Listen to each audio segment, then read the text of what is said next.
Reveille. Look at us now, tip to Ooh, Jesus.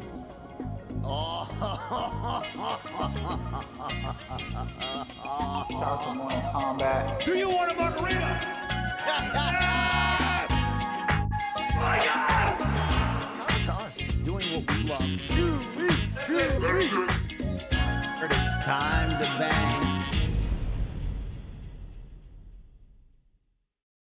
Oh, yeah, man. It just feels so good to be weird, Luke. Monday, July 15th, 2024.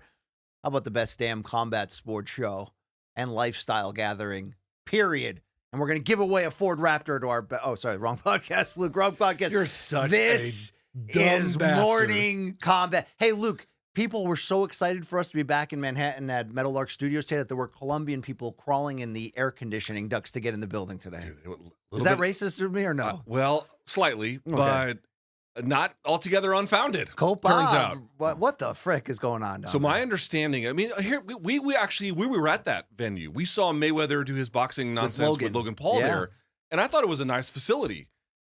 My best read on this is, and who's the guy from Lebatard, Mike Ryan? Yes. Was talking about this. Dude, this place hosts Super Bowls and concerts and NCAA national championships all the time. And the Colombians were like, "Fuck you." No, CONMEBOL. Do you know who CONMEBOL is? No. Okay, so CONCACAF, that's the organizing body that does North American soccer. CONMEBOL is South America.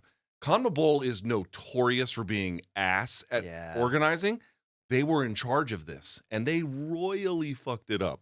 Wow. So, dude, people were marching in there, storming the gates, January 6th style. Jan 6 style. They were Jan 6ing their way into it while people were outside with tickets that were like $2,000 a piece. Damn. I'd be livid. I'd be livid. And Columbia lost anyway. Do you know what that makes me want to say? Damn, wish I was your lover. Why don't I hear him better?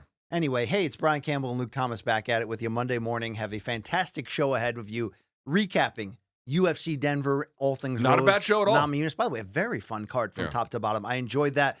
Boots Ennis making the boxing Philly homecoming. I have mixed feelings about that. And a lot of big spin-off potential coming off of that. And we'll look at the latest UFC antitrust news, which took a big turn. We will look ahead to the weekend coming up in terms of all things Jake Paul versus Mike Perry on pay-per-view this Saturday, and also a check-in, Luke, on potential leaked main and co-mains for the Sphere. This shit's starting to heat up, okay? We're the best show to break it down for you. Yes. BC, how was your weekend overall?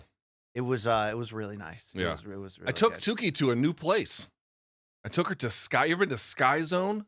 Is there like a trampoline type It's a trampoline deal? Those park. places, while very injury-inducing to people our age, you can end up and have you seen this shit pretty easily. It's really fun. It's really fun. I was blown away at how cool it was, but you have to sign 1 million waivers to get in.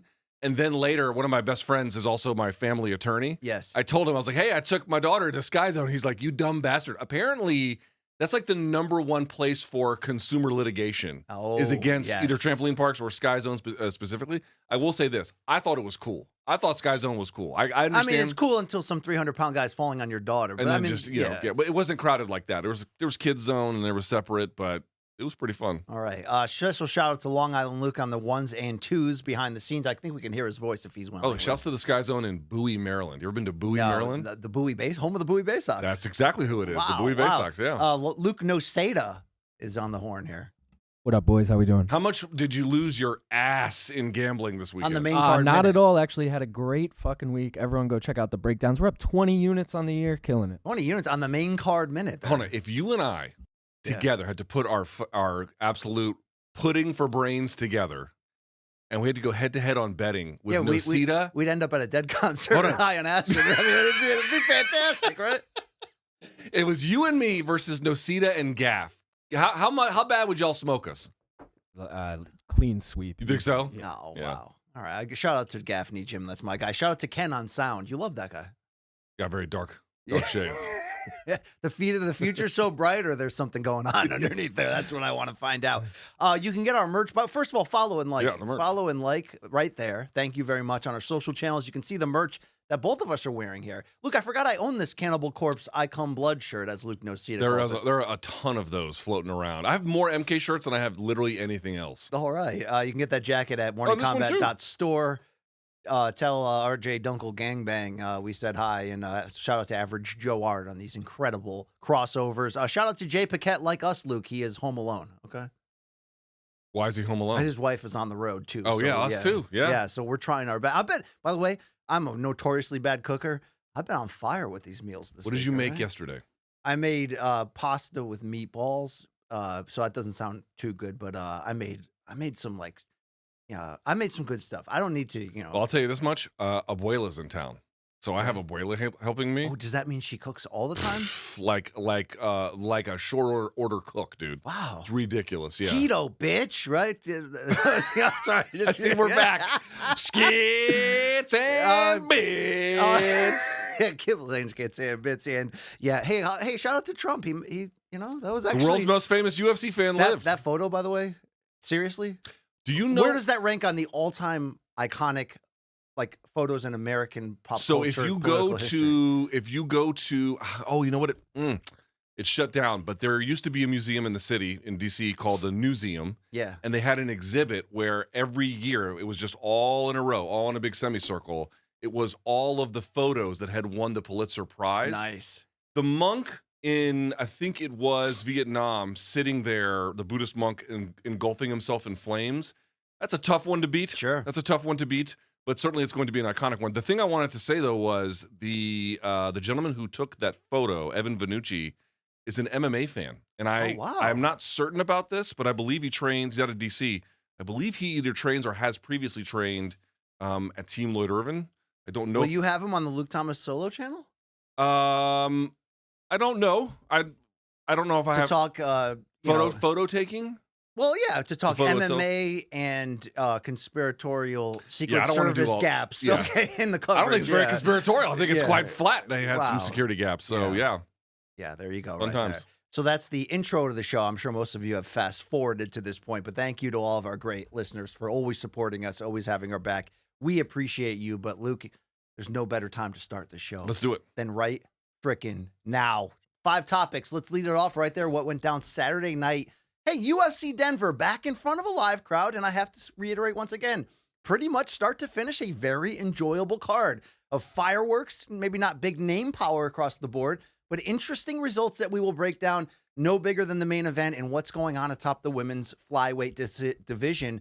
And we knew something was going to happen here with Ropse Namajunas and late replacement Tracy Cortez from the idea of pushing one closer to a title shot, but maybe dramatically closer based on how it went down. Well, how it did go down was a 5-round unanimous decision in which Ropse Namajunas in her second weight class really seemed to win this with ease, Luke, despite somewhat fading in the final 2 rounds.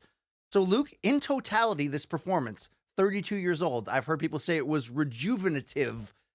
What does this say, in your opinion, about Rose's dream, which she said she wrote down before she ever won the strawweight title for the first time, that she would end up being a 2-division champion? How close does this put her?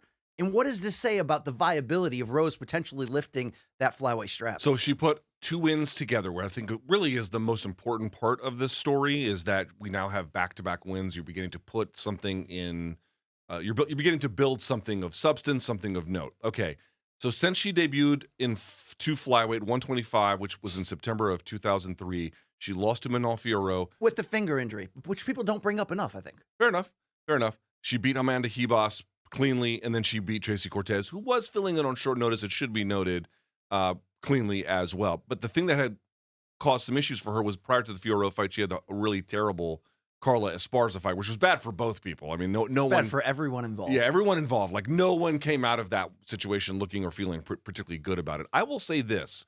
2 wins now, losing to Fiorot. Losing to Fiorot is not in any way disreputable. She is a very, very tough fight. She's very, very also difficult to look good against because of her prevent. Can I add in that Rose dropped her twice and I think cut her, right? She did cut her, although she did get outstruck. I mean, the cutting was not incidental as much as it was not really indicative of what was actually more broadly happening. But the win over Ribas and the win over Cortez tells me she is certainly as viable at 125 as she has ever been. The thing that I can't quite figure out about this is, did she look good, especially dropping Cortez early, knocking her eyelash off, which was remarkable. She also, again, faded a little bit down the stretch, but she was still very competitive in those 4th and 5th rounds. This told me that there is certainly more left in the tank.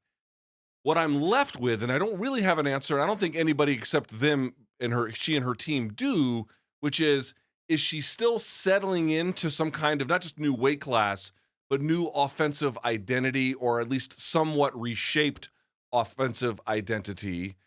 Or is she, yes, back to her old ways, back to at her worst, she's still, okay, the Carla Esparza fight wasn't great, but, this is a very talented, competent fighter.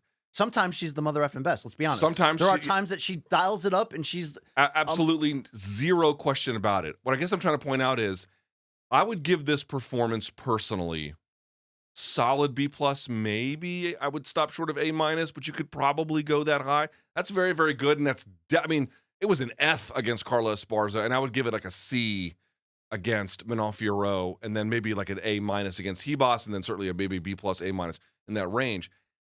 How much of this is her moving on from Trevor Whitman, settling into some different ways in which to find her offense and get a rhythm and an identity about it? And how much of this is there was just people have slumps, they have injuries, they have good performances, they have bad performances. She's still basically the same. You're just now seeing evidence of what we knew at 115, now 125, because she's not fighting the Manon Fioros of the world.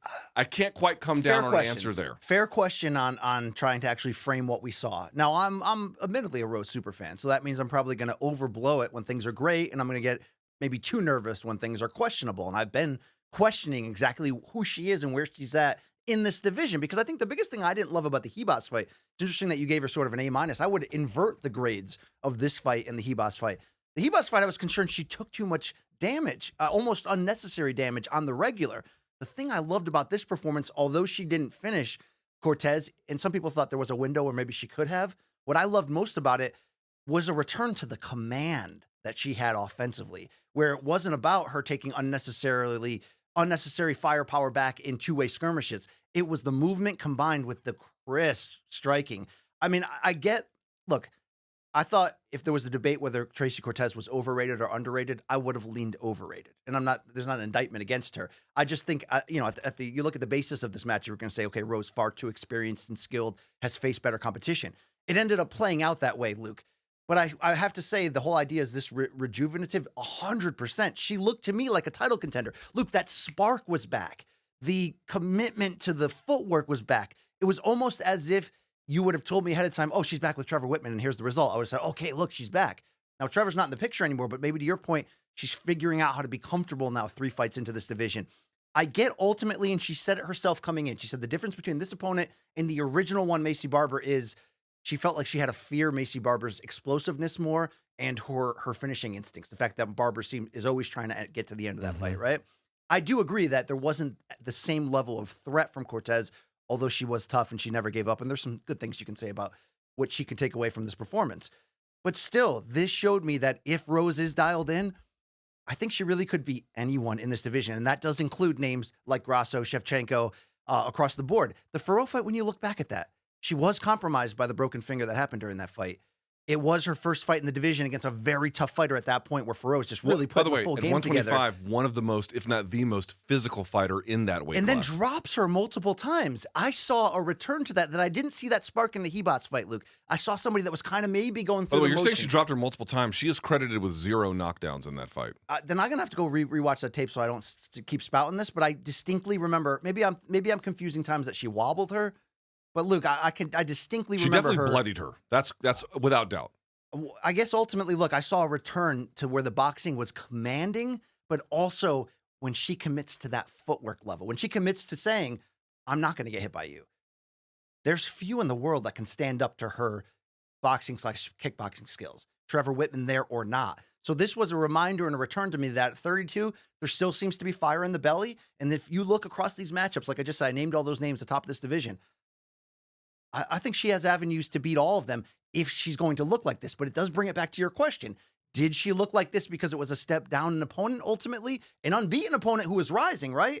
But a last minute, did they align perfectly where not to continue to link Cortez to Brian Ortega, but Brian Ortega against Korean Zombie, for example, made Brian Ortega look like all the sins of the past were erased. Turned out to just be a style matchup, right? Passing time. I wonder if that's the case for Rose. I tend not to think so, because whether you believe in the Pat Barry theory that you're going to get 3 good fights in a row out of Rose and then inevitably she's going to find a way to fumble it, whether that's true or not, or that's all superstition, nobody goes up and down like Rose to show you fear and then show you again that she's put it back together. I feel it's back together, and I think that's a plus for the women's game in general in UFC, and I certainly think it's a plus to the future of Rose's legacy and what she can do, because look, I do think she's a threat right now at 125. I do want to go over some of the numbers because I always feel like these are important and they shed some light. Remember, the numbers that you see on screen during the fight itself are completely unreliable. It doesn't mean what I'm saying is that they're always wrong. What I am saying is they're very conditional. They have to make those graphics in real time, and the way that the guys at Fight Metric do it, or 3027 when we call the company, they have to go through once, and then they have this dial thing that they use to go back and forth with the footage and very carefully count. The numbers can change between what you see on screen and then the final numbers at the end. And to that point, BC, yes, Namajunas was outstruck numerically in rounds 4 and 5, but not, just rounds 4. That's it. Yeah. She outstruck her in round 1, round 2, again, numerically. Round 3 was a lot of grappling, obviously. Round 4, Cortez had 1 more strike than she did, 12-11. And then in round 5, Namajunas had 28-21. So she outstruck her even in the round that I gave to Cortez, which would be round 5. Also, in any round that Namajunas attempted a takedown, she got it, right? That was the missing half of the analysis, that not only did she look like her old self on the feet, she went into the strength of her opponent and in some ways neutralized/dominated her in that space. I don't mean she put on a threat to finish the fight on top. I mean, she took away the wrestling from Cortez, it seemed like. She got 1 of 1 in round 1. She got 2 of 2 in round 3. She got 1 of 1 in round 4, and she got 1 of 1 in round 5, and nearly a minute of control time in each of those instances or more. This is what I'm pointing out. This is a high-quality fighter. This is obviously a high-quality fighter.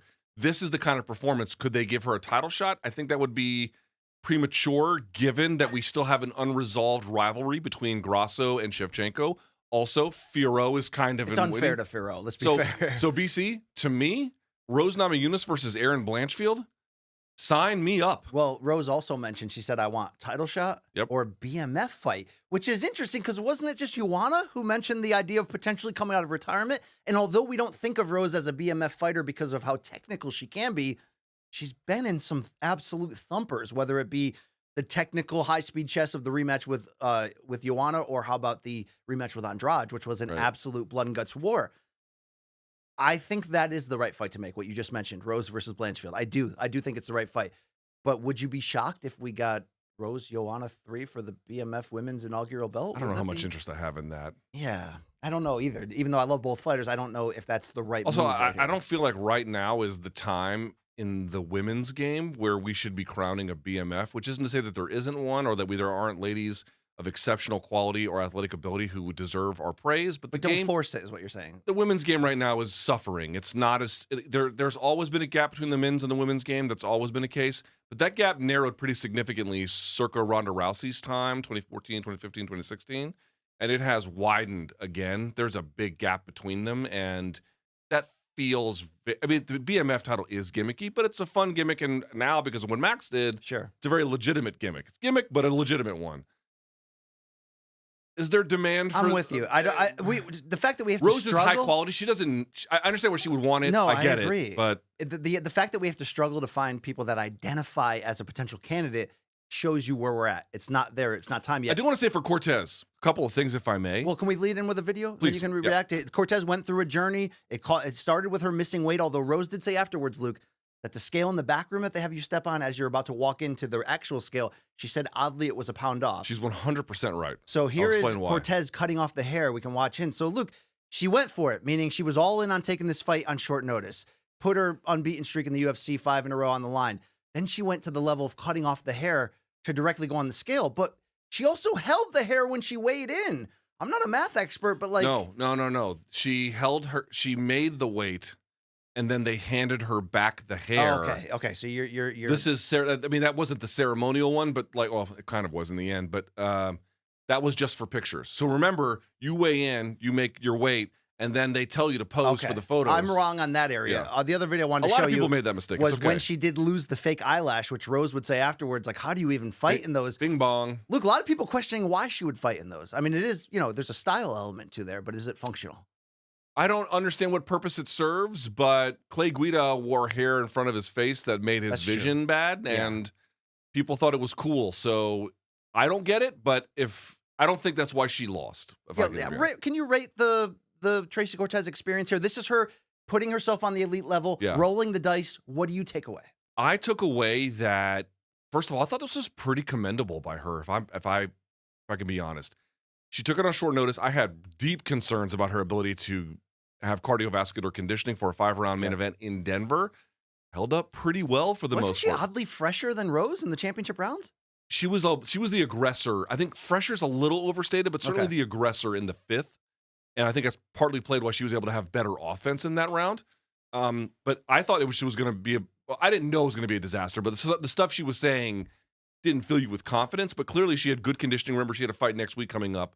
She may have been training at moderate altitude prior to this, so she was able to perform in that sense very well. Again, some of her boxing I thought was pretty good. To me, she has been too inactive, and this was her biggest step up. There are defensive issues with her boxing that really need to be addressed, but honestly, if she can tighten some of that up, there's a lot going right for her game. There's a lot to like about what she can do. Certain intangibles that she seems to have: toughness, cardio, a winning mindset. My biggest question of her as an elite fighter is, she's a decision machine. That doesn't mean you're not dangerous, but I don't always see the danger of the threat of the finish either on the feet or on the ground. Hard to see that against Rose. Again, we're talking about a very high-quality fighter here. But I will say that I think there's a lot right about her offense. I think what trips her up is there's just a lot of work that has to go into her boxing in terms of weaving in defensive fundamentals. By the way, this is a common problem for a lot of very good UFC fighters. This is hardly something specific to her. You see this pretty significantly. And the ones who kind of get past it or find a method to make it all work, they're the ones that can really take their game to the next level. She's got, it seems like, BC, all the potential. I agree with that. All the potential. And to hear her life story, what they did, the video package and the connection to her late brother, her late mother, and all of that, she seems like somebody that's easy to cheer for, an inspirational story that's sort of waiting to happen if she can put it all together, stay active like you're mentioning across there. Luke, she was frustrated in the second half when she was unable to pin down Rose and hit her. So she tried the Max Holloway. Can we look back on this? Yeah, Rose was like, I'm not buying this. Rose would say afterwards, like, hey, why, the obvious, like, I'm not about that life. Why am I going to do that unnecessarily? It shows her butt. There you go. Yeah, gave her a little Nate Diaz, turn your back to the action, and they ended up showing love about it. But yeah, that wasn't going to work for her. But does she ever get back here to sort of this fight, which was a possible quasi sneaky potential for number one contender fight? Meaning if she had won decisively over Rose, who knows? Maybe she would catapult in there for a title. So what I'm going to say is that, again, this was a very tough assignment for Tracy Cortez. She is clearly a skilled fighter of commendable skill. What I'm going to say, though, is, did I see anything in this performance that told me getting back to a spot like this was inevitable? I don't know if I saw anything that was necessarily inevitable about this. What I did see, though, was, and going back to it, I hope people understand, I'm really not trying to challenge the idea that she isn't commendable or talented. She is commendable. She is talented. I absolutely saw, BC, the potential to get back here. Does she have the ability to get back to a quasi number one contender or potentially even past that, given her athletic profile and her game and everything else and her age and whatever, experience, all that stuff? I absolutely saw that. I absolutely saw someone who could return to this. The choice is hers. It is up to her, ultimately, to foster her own development, to get herself to a place where she can really iron out some of these things. I'm telling you, she can iron out some of the defense, get in, get out. Her head was kind of straight up the whole time. She was there to be hit quite a bit. The jab was a very effective. Whenever your opponent does a really good job with their jab and you lose a fight 4 rounds to 1, basically, I think it is incumbent not to feel bad about yourself, because, again, she took the fight on short notice, but it is incumbent upon you to ask, how was this weapon so successful, and how do I not let this happen again? And when you really dig into those answers, I think that's the kind of growth that could take her to the next level, and she is capable of it. Whether it will happen, your guess is as good as mine. I think you're 100% right, and I think Rose versus Blanchfield, I'm trying to think of a fight That's a better option for Rose outside of some BMF weirdness, and I think that might be the best fight because Erin Blanchfield's going to come back better than what she showed against Ferro. We were surprised that she seemed so one-dimensional against Ferro. She better be building up on that because Rose will pick you apart on the feet, but I wonder if Blanchfield can take her down. I mean, Rose's takedown defense, Luke, has been sturdy, but Blanchfield's going to take that fight to the ground. What can she do with it? That's the question. We shall see. Yeah, it'd be interesting. Elsewhere on this card, I mentioned I think there were more than a few handful of action fights or moments from Drew Dober's Crimson Mask that were very redeemable in this fight. Luke, when you look up and down, was there a biggest surprise or a biggest storyline coming out of this undercard? Man, there's a few directions you could go. Number one, the guy who I had the highest hope for, Josh Van, he lost in this contest. We have footage of him losing if you want to see it. Yeah, I mean, here's the thing. Charles Johnson was down. I had him down. I had Van winning 2-0 heading into the third. And then he gets hit with this uppercut after the right hand rocked him. So first of all, Charles Johnson, shouts to this guy, took this fight on short notice. Unbelievable. He was down. He never got discouraged. His corner told him to go out there and fight with urgency in the third and look at the results. And he doesn't care about that haircut. If you have that haircut, you don't care. You don't care. You don't You've care. punted. Yeah. But the reality is this, a great win for 33-year-old Charles Johnson. And also, BC, Josh Van was winning that contest. I do think he is worthy of the hype, but obviously after a fight like this, some setback is going to be, some worth reflecting on. How about Montel Jackson, BC, over Damon Blackshear, an 18-second win? Great commentary by Dominic Cruz in this particular moment. It continues to be awesome, and people hate him, and I don't get it, Luke. I guess people don't like he's a little monotone. Pair him with DC and Anik. That's the trio. No, but him and DC, dude, they beef. That's why it's fun. Because you and I beef, and this show still works somehow, There is some truth to that. So those two, there's some other ones we could go down the line.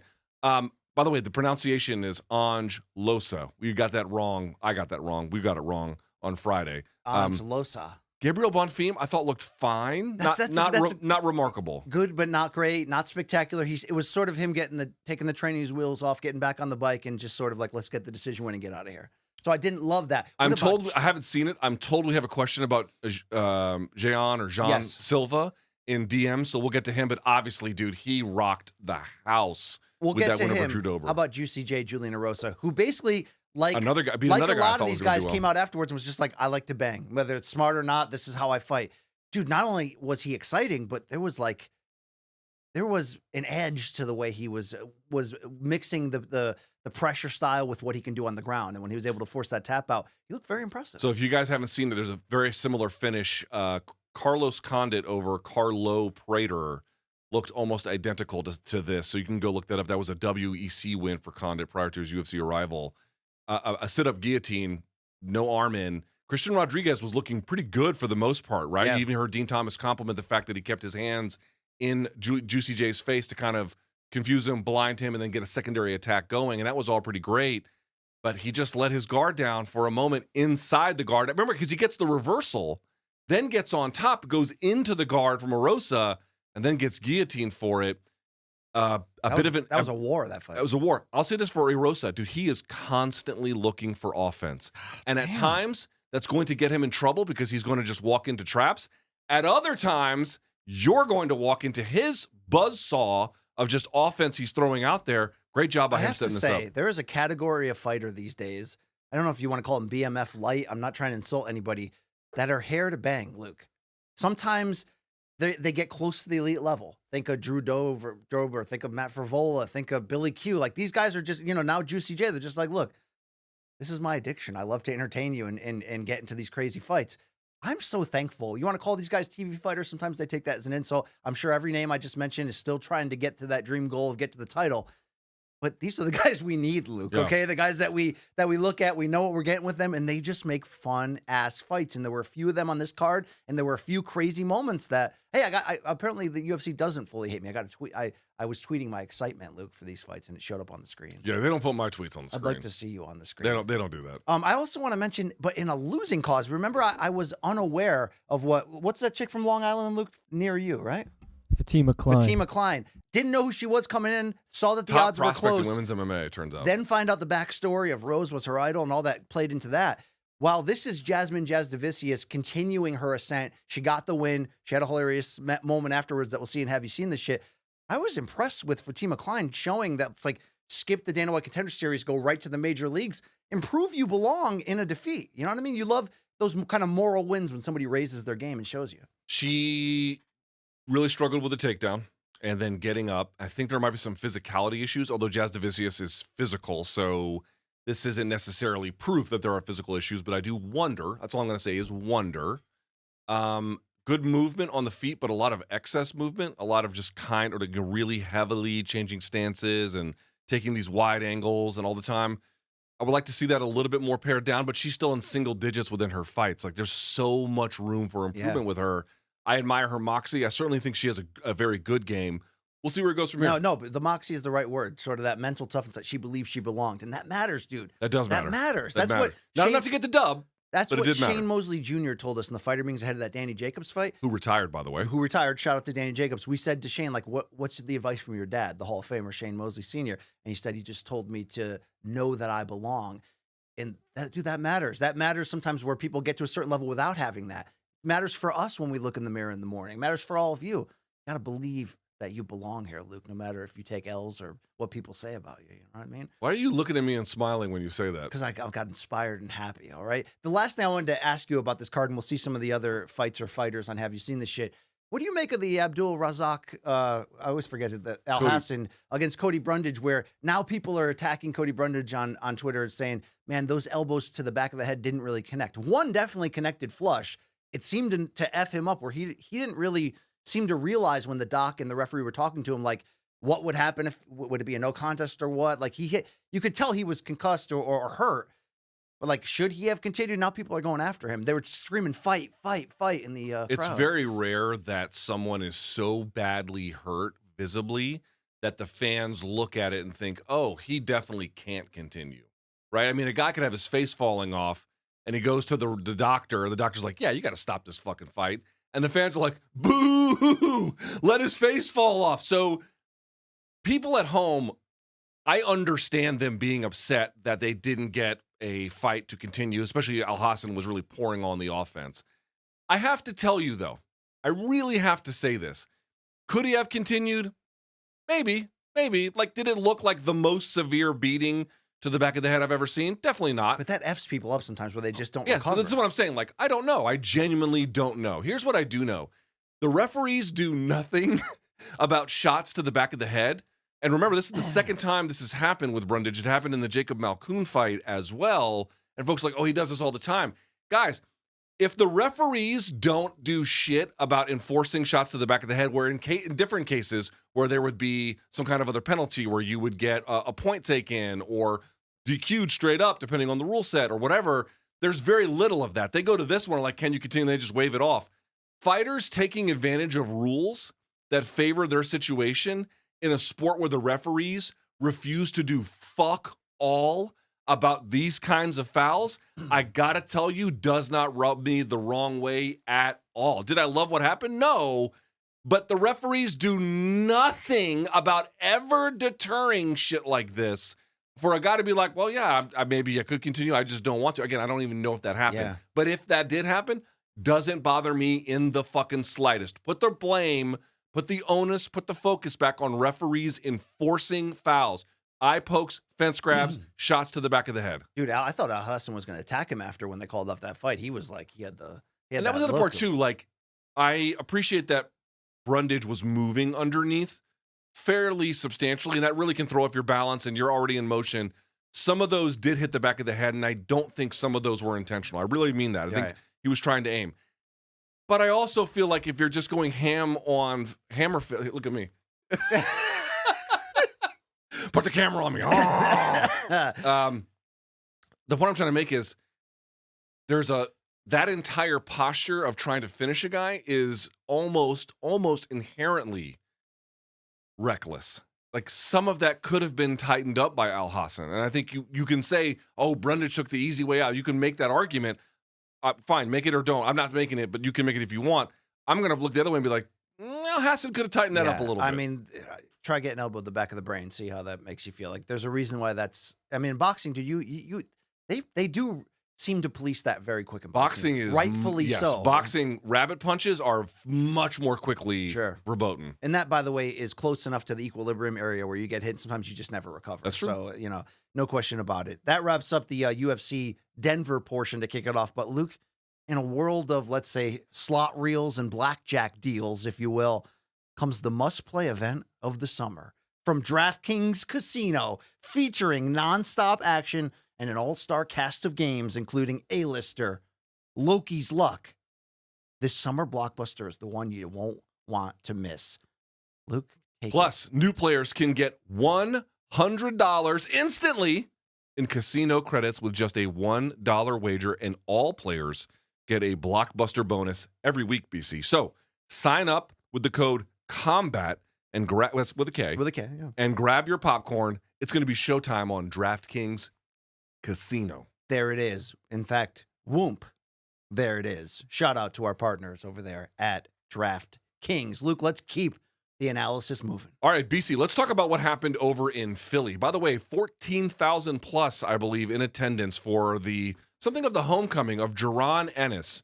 Jaron Ennis gets a 5th round stoppage over David Avanesyan. Who's tough as shit, dude. At the Wells Fargo Center in Philadelphia, Pennsylvania. This was the first fight that Boots had with Matchroom Boxing. By the way, Matchroom having a nice little run here. Mm-hmm. They had the fight with Liam Paro and Matias in Puerto Rico. They had this one. There's another one I'm forgetting as well here in the States. BC, Boots made it look very, very easy. The commentary crew would, by the way, I want to ask you about the commentary crew, but they were very, very filled with praise for Boots. However, there's something of a bigger question about whether he got hit too much. But the first question I want to ask you is, given the size of the crowd and the fanfare surrounding the event, of which there was a significant amount, how important was Ennis's move to Matchroom in terms of taking him to the next level? What did he prove as a box office draw with this? I think he proved a lot. I mean, that wasn't the 2300 ECW arena, shout out. That was the same arena that the 76ers play at. And it wasn't full, but that's a show out for considering that he lost his original opponent, Cody Crowley, for a year, who wasn't going to blow people away anyway, even though he's a good fighter, and it was a sort of a downgrade of an opponent. But yet, here's what Boots said to himself. Terrence Crawford fought Avanesyan a year and a half ago and finished him in the 6th round. So and the fact that he motivated himself to come out and try to do it faster, told everybody I'm going for the knockout. I'm going to get to Boots' performance and how he looked in a second. But I think this marriage with him and Eddie Hearn and the fact that Hearn committed to make this feel so big. Luke, on paper, this really wasn't a great fight. It was more about seeing Boots come back from a year away, defend his full IBF title for the first time, and then kind of see how does he look? Where does he potentially fit in once he can get the adequate names to get real pound-for-pound consideration and try to figure out who he's going to fight next. But Luke, it was like a real homecoming, like Terrence Crawford in Omaha, where like the local community showed out. Boots showed out in his performance, and you have to think about it like this. Even though we saw Boots Ennis the last couple of years on Showtime, he had Cameron Duncan, who recently passed away, RIP, the great manager who turned into a promoter, as his promoter, and he didn't sign with Al Heyman and PBC. So even though, because he had the backing of Showtime and Steven Espinoza, who was high on signing him to the network, even though we got to see him on Showtime consistently, if you noticed, he never quite got the big welterweight names, which are under the PBC banner, served up to him to have a chance to make his name off of. He also had inactivity issues within that. So it's like he was on Showtime, but he didn't get the golden ticket handshake of opportunities. Then Cameron Duncan passes away. They do a buyout with the family, and he's a free agent. And then he goes to Matchroom and Eddie Hearn, and Eddie Hearn's basically like, look what I can potentially give you. If going back to his home city and putting on a show like that is what he can potentially give him, this is probably the best move for Boots Ennis to get what he deserves, which is the platform against huge names to show how great he can be. And that's why I go back to the performance here, Luke. Could you make an argument that he got hit too much? Absolutely. But I think it was purposeful, because think about it. He knows who he was going to try to call out after he won, and spoiler alert, it was Terrence Crawford, and we'll get into that. But I like that he looked at and said, okay, I got to fight Avanesyan, who no one knew what we were going to get with him. He's like 35. We've seen him lose when he steps up to the highest level. It turns out Avanesyan, to his credit, was tough as nails and literally kept trying to fight until his face broke, until the corner had to save him from himself. But Luke, the fact that Boots, who is skills-wise pound-for-pound worthy, just doesn't have the resume yet, the fact that he committed to welcome any and all punishment in order to put on a show for the home fans, in order to announce to everybody that after a year off, I'm back, and I'm back with a bang, and I'm ready to take on everybody. Look, the fact that he was willing to sit in that pocket, take whatever Avanesyan had, which turned out to be sneaky and some veteran shots that he landed flush, and still delivered a breathtaking, brutally efficient.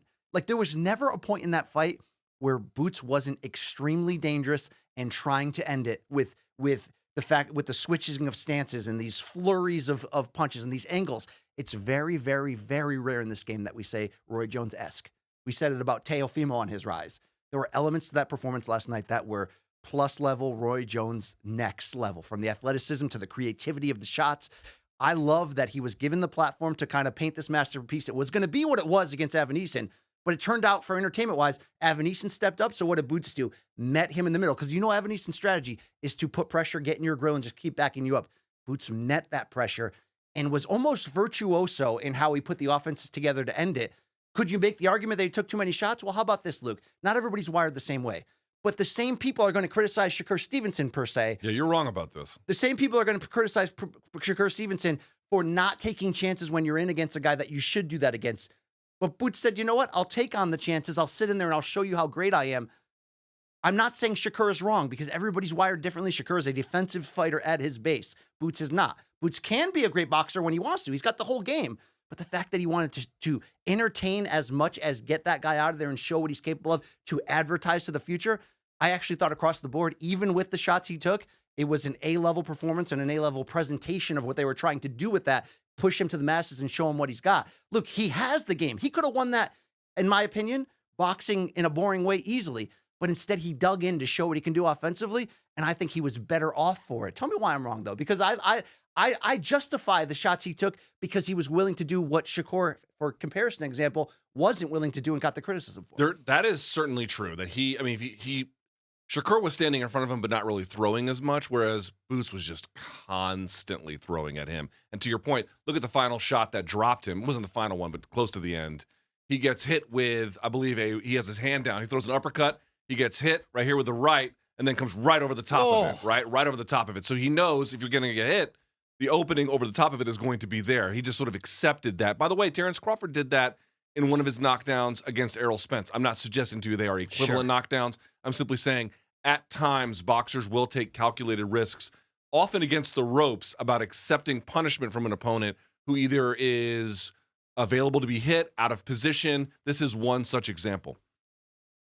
Also of note, there were 14,930 people there. That's the biggest crowd for a fight in Philadelphia since Marvin Hagler's win over Benny Briscoe back in 1978. 45 years. Going to be 46 years ago. We saw Boots fight Royman Villa in Atlantic City, and we were wondering, like, why isn't this guy back in Philly? Well, here, I give a lot of credit to Eddie Hearn taking Boots back to Philly in this way. That in let's build Jaron Ennis, that was a home run. That was a home run. And if they add Shakur Stevenson to that stable, Eddie Hearn's going to be on fire. But I think there's a couple things that people are missing about the performance that are fair. People are fair to point out. I've seen this argument that, like, well, make up your mind, fans. You're mad at Shakur for not doing enough, and now you're saying Boots gets hit too much. Y'all don't know what you want. No, I know what I want. It is entirely reasonable to say, independent of one another, should Shakur Stevenson have done at least something more offensively, at least in terms of judging him by fan appeal of the style of fighting? Sure. Is it fair to say that the things people are saying about Boots, Roy Jones-esque, future generational great, you can't say those things about a guy and then he gets hit this much? Now, I mentioned something to you at the beginning of this point, which was the commentary crew was kind of funny to me. There's a moment there where Chris Mannix brings up the inactivity, and you notice that there's this big swath of fights that he gets in like a short amount of time, and then more recently it's been much more sporadic. And they're like, nah, it's not that. It's a totally different reason. It's got nothing to do with it. Then after the fight, Boots is like, yeah, the ring rust was. He did say that. He was a bit of a problem. So shouts to Chris Mannix, who was 100% right about that. This is my point. I think that for a first fight back against this kind of an opponent where Boots probably did not feel he was super threatened, he was willing to take on a little bit more punishment which was not a huge amount, but more than you would have expected given the rhetoric around him to facilitate the finish. But if you go back to other fights he's had, there have been a number of instances where they land on him cleanly. Now, he finishes those guys off because obviously Boots is a ridiculous talent. The concern is not what it meant for the Avanesyan fight. The concern is, well, now they're talking about Turki Alalshikh getting involved to make a fight with Bud Crawford. You are not allowed to have that kind of a permissive attitude of your opponent landing on you against an opponent of that caliber. He's not going to fight like that. But the problem is, BC, this is not a one-off. The Avanesyan fight is not an aberration of what the catalog shows. It is a continuation, in part because he can't get the good fight. He can't get quality fighters to face off with him. It's not his fault in that sense, right? You won't really show what class you really are until you get somebody who is like really forcing it out of you. And those guys all left 147. I don't blame Boots. I'm not even saying Boots can't win. I have been a big believer in Boots. I remain a big believer in Boots. But what I'm pointing out is you're talking about a guy like he's Roy Jones Jr. You have to do Roy Jones Jr. shit for that to match. Okay. Offensively, he looked Roy-esque. Roy was not getting hit in his prime. Roy was never getting hit in his prime. I agree with you on that. I just think that Boots committed to it because of the idea of I'm going to show the home fans with the big crowd. I'm going to show everybody this is my debut on DAZN on Matchroom, and I'm going to try to best what Terence Crawford did in knocking out Avanesyan in the 6th round. So I just think he committed to it to be exciting. I don't think he's going to take as many risks against Terence Crawford. Now, does that mean that he's good? Does that mean that at this point we can be confident that he has the skills to be in that fight? I'm not sure yet. I mean, it's hard. That's the thing. I say he's got flashes of pound-for-pound ability, but he just doesn't have the opponents to be able to prove that or show it to us. I think this was more situational. I get the fear, though. But maybe, Luke, just maybe, that the way he's sort of the dial is leaning, maybe he's just more offensive in general, and that's going to make him more dynamic in fights and more entertaining, and is also going to expose him more. But maybe like an Errol Spence, who we saw against Mikey Garcia box circles around him and not get hit. We also saw that when he commits offensively to being himself, him getting hit is going to be a part of it. Gennady Golovkin's the same way. That guy got hit a lot of times too, but it was, can you take the heat? He also had a legendary Can you chin. take the heat of his power? I don't think Boots has that level power, but I will say this. They said it right on the screen. You can see Boots is a massive welterweight. Gigantic. He does have the type of back where you're like, okay, I can imagine him at 54, 60. Manic said that they're willing to go as high as 68. I can imagine all that. But let's enjoy, for whatever it's going to look like or however long it's going to be, him as a welterweight. Because I don't know if he's going to be able to carry his power up the same way and be the same level puncher. We see so many fighters do this. As they get up, their power eventually levels out and they have to be more of a boxer or what have you. I don't know. But who he is right now as a welterweight, and for however many big fights he has left here or that he can get before having to move up, he is spectacular and a destroyer on an extreme level that I hope, and even though we can make an argument that the welterweight division is suddenly was the money sex pay-per-view division is now suddenly kind of void of talent because all the names that we really wanted to see are suddenly outside of this division, it's comparable in my eyes to somebody like Sugar Shane Mosley, who ends up in the Hall of Fame because of his greatness, and he rose all the way up to 54, right? And when you're talking about the bulk of the career that made Shane a Hall of Famer, you're obviously going to talk about the welterweight win over Oscar in 2000 in their first fight. You're going to talk about those type of fights where for a window, he was in the argument of pound for pound number one. But the real hardcores know that when you're talking about what was the actual greatest version of Shane Mosley, it was the eight fight run at lightweight. It was where he flashed and he looked like arguably the greatest lightweight. I would never say that in light of Duran, but obviously he looked arguably like one of the greatest lightweights of all time, and he was a destroyer. Sometimes guys have that window as they're rising. I don't know ultimately if Boots will be the same fighter as he rises up, but for right now, he is going to be fun as hell against anyone, and he is going to be dangerous as hell against anyone, whether he ends up welcoming the room for too much punishment or not. I think he has that go-get-it in him, like Spence has, although it didn't work against Bud because Bud was transcendent, like somebody like Sugar Ray Leonard had. Right now, the young guys not only want it, Luke, from the standpoint of wanting the big fights now, these young American fighters, and I put American on the tag because it just seems to be that the fighters from other countries never have this problem, Luke, right? You know what I mean? The Russian fighters, like the fighters from a lot of different countries never have this problem. They want the smoke all now. The young stars want the smoke, but they also want not Shakur, but the rest of them seem to also want to mix it up and win these biggest fights, defining fights of their career, the old-fashioned way, Luke, by going through people. I just think that's who Boots is. I'll say this. We have both been high on Boots. I remain very high on Boots. Obviously, he's already a world champion. I think he'll collect another belt potentially another weight class, potentially even more than that.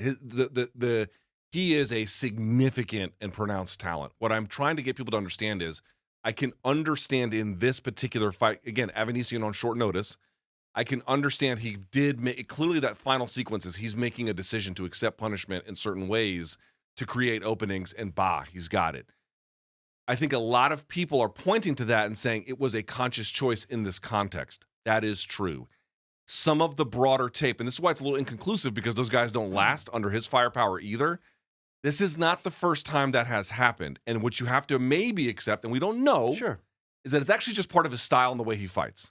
And if that is true, that will cost him later. It won't cost him against the Avanesyans, but it will definitely cost him against the Crawfords. It could cost him against someone else at 54. Let's show the Turki tweet because suddenly this Crawford conversation got real, but I do want to investigate it. So Turki Alalshikh tweets after Boots on the post-fight interview with Mannix did say, I want to fight Crawford next. I just reached out to boxer Jaron Ennis and Eddie Hearn to congratulate them. I'd love to see Ennis a fight with Crawford. Say Jaron? Some people, Jaron. I mean, tomato, Luke.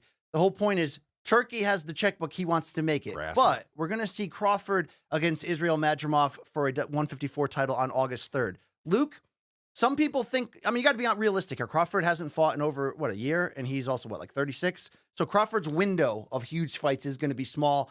I don't know if the Canelo fight will happen. Do you think Terrence Crawford can be paid enough to accept this? Would he want to accept this? Do you think Terrence Crawford watched that fight and sees the same things you do and says to himself, okay, the kid's flashy, but I know what I'm doing? If Turki puts puts it on the table, do we actually see it this fight? So to me, Turki's interest in this kind of tells me the Canelo window has closed. Canelo doesn't want it. Let's be honest about this. Canelo doesn't want a tough fight. And so I think that was what Bud wanted primarily. If that is off the table, and if Turki is going to pay big money for it, the answer is yes, he'd do it. I do believe that. Well, I want to ask how much it moves your needle, and I am talking about your needle, Luke, or your noodle, whatever you want to call it, to the idea of potentially putting this not in an English soccer stadium. It's so fucking weird. But like a Philly ballpark. No, I'm not saying if Crawford versus Ennis ever happened that somehow Ennis would get A-side privileges and this would be in like the Philadelphia Phillies baseball stadium. Yeah. But here's Eddie Hearn talking about his own needle to that prospect. You know, I've not thought about that. I mean, him versus Boots at the ballpark, even versus Crawford at the ballpark, fuck me. I mean, this table's about to jump up in a minute. That's got me really excited. Oh, no. Wait a minute. No diddy. No diddy. This is the dumbest sport. Sean Combs just catching strays. Luke, I don't think that would happen, but if Turki backs up the truck, because Crawford's a prize fighder. That's why he fought Avanesyan. That's why he took that money with Marv Nation. Like we all ripped him for not taking the Spence fight. BKO, whatever it's called. I don't even remember what that was in hindsight. But he is a big game hunter, Crawford, in terms of prize money. 100%. I would believe that he looks at Boots and says, okay, he might eventually get there, but maybe he's not there now. Maybe I do fight him.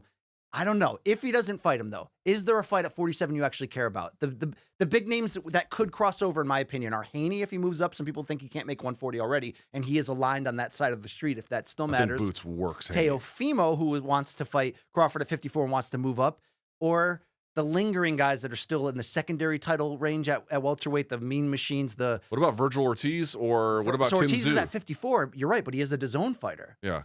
And Tim Tszyu as well. Dude, what about Tim Tszyu? So what about Errol Spence Jr.? Well, we'll see how he looks in his next outing. I don't know. I wonder if him never signing with Heyman, do you think PBC never puts up one of their big guns against Boots? You would know better about the boxing It's politics interesting. than I would. I don't know that answer. Wow. I'm getting excited, though. I'm getting very excited about that. Like I said, I think under those two conditions, Canelo's off the table and Turki backs up the truck, I think he takes it. I genuinely... He took a fight against Israel Madrimov. Like, obviously, that's easier fight to win probably than the Boots fight. But it's not like he has to have a name opponent every time. And Boots is certainly getting, you know what I mean? Like another pay-per-view star, which Boots is not yet, right? So. All right. Let's transition now to topic number 3. And this suddenly, we thought it was over, but it's back. Shout out to the online reporting, of course, of guys like Josh Gross and John S. Nash. Josh Gross was, by the way, on the scene in the courtroom. It went down this week, Luke. A U.S. district judge has rebuked the UFC in the antitrust class certification. A lot of big words here. Denying approval for what we thought was already a done deal, the antitrust settlement with those hundreds of fighters who put their name on the line in the Kong Lee. But Luke, there seems to be a dispute here between the Kong Lee one and the Johnson trial? Yes. We don't exactly. So let me tee it up to you, Okay. Luke. It appears the major concern here from Judge Richard Boulware, according to the reporting from Josh Gross, is that the settlement prevents UFC fighters from ever challenging the promotion's monopoly based on the new contracts. We already knew that. They signed waivers to not participate in class action lawsuits. So now it looks like we actually could go to trial and we are potentially open up and that settlement won't stand. So how much should UFC brass be concerned about their own financial future when and as it applies to free agency and everything else if the doors get opened up of the vault and all the secrets come out? Well, a lot of the evidence is already out. You just have to go through it, but it's pretty unequivocal. Here is my best assessment of it. Now, we're waiting on further word from Boulware about what he is going to rule or say here and why he's going to say it. And we don't really know it. So I think there is some level of analysis here we have to kind of leave alone, even though I would love to speculate, but we'll leave part of that alone. For folks who may not understand, you kind of laid it out here. Basically what happened is the UFC and the plaintiffs, those are the fighters, they came to an agreement for $335 million plus some contractual changes that had happened along the way. They took that agreement. The judge, in any kind of class action lawsuit, any kind of agreement between parties, the judge has to agree to it. He did not. He sent them back, and they changed some of the way in which payouts went between the two classes and a couple of other things. Took that back to the judge, and this is the one you're referencing. He said, fuck no, there's no way I'm accepting this. And now we're waiting to hear what it is are his major objections. We don't really know in So we're full still detail. premature to the idea of like, wow, this is definitely going back to trial. So here are two possibilities that are going to happen. It's basically only these two. One, the plaintiffs and the UFC get back to the negotiating table and they reach some kind of settlement, both from a monetary figure and probably some contractual changes that allow the judge to say, okay, you failed the first couple of times with a negotiated settlement that I found acceptable. This one is better. Signing off, done deal. The other possibility is they go and try to find another negotiated settlement, and the judge is like, no, we're not even in the ballpark of okay. This is going back to trial. Now, neither party, if I can be clear, wants to go to trial. The plaintiffs don't want to go to trial, and the UFC doesn't want to go to trial because you could get nothing or everything with something like that. But between the ideals of the Johnson and the Lee lawsuit, one's after money, one seems to be after change in the industry, That's right. correct? Here's what I think the UFC is up against. You had Dana White on Fox News last week being like, people say we're a monopoly, we're just better. Well, the judge in Nevada disagrees. He disagrees, substantially disagrees. He, in fact, thinks there are numerous barriers to entry. And BC, this is ultimately what is plaguing them. It is quite clear that this judge views the UFC as an illegal monopoly.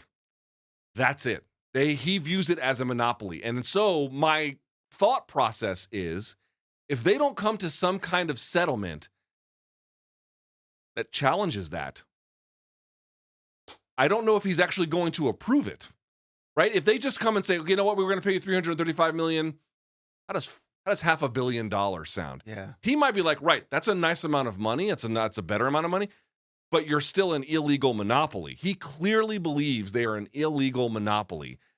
I bring this all up to say, BC, here's what's kind of interesting. And this is where the rubber meets the road on all of this. The UFC is either now or very soon about to start their television renegotiation. And understand something. This is the number one way that they make money, is through guaranteed revenue from media rights deals, both domestically and then globally as well. Which is why they said F COVID, we're pushing through. We're pushing they through. They had to meet that minimum Because if number. you don't have enough of those events happening, you don't get the money that you're owed from ESPN. Now, ESPN might resign them. They might go to Netflix, to Amazon. Who the hell knows? Bro, Rumble. But here's what I do know. It's going to be several billions of dollars, probably maybe even 10 billion or more, depending on what the deal looks like. An extraordinary amount of money. Can you imagine, BC, about trying to negotiate that deal in the middle of an ongoing antitrust trial? I would imagine that would spook potential broadcast partners from either doing business with you at all or certainly at the price tag that you might be asking. And so the UFC obviously has a huge incentive to get this settled. To put more money in. More money and potentially some contractual changes. But if the judge ultimately is convinced that this is an illegal monopoly, shortchanging fighters and ruining the sport, or at least damaging it and limiting it, it might not matter how much money is actually offered if there are no real contractual changes. So that's why I'm like, ooh, I don't know what's going to happen here. This just got a lot more interesting. Can we throw to the Josh Gross tweet? He was in the courtroom. This is the first of a long thread. I encourage you to look at it, where he mentioned Judge Boulware not granting preliminary approval. Josh would go on to say, by the way, that there's several areas of concern from Boulware, and that it seemed to Josh that they're leaning toward denying the deal and moving to a jury trial. I want to point out one of those concerns that Josh mentioned. The attorney, Eric Kramer, who represents both the Lee and Johnson lawsuit, it's all in-house there, he shared concerns during this about the friendship between Dana White and Donald Trump, from the idea that if this thing goes to trial, ultimately even to the Supreme Court, that they believe if Donald Trump is president at that point, I think that shooting scare on Saturday, Luke, I got breaking news. Oh boy, what do you got? Is this, you want to jump in? No, go ahead, finish. Okay. Luke, the side of the of both of those lawsuits believe that's a potential issue from the idea that Trump's influence could sign with the UFC.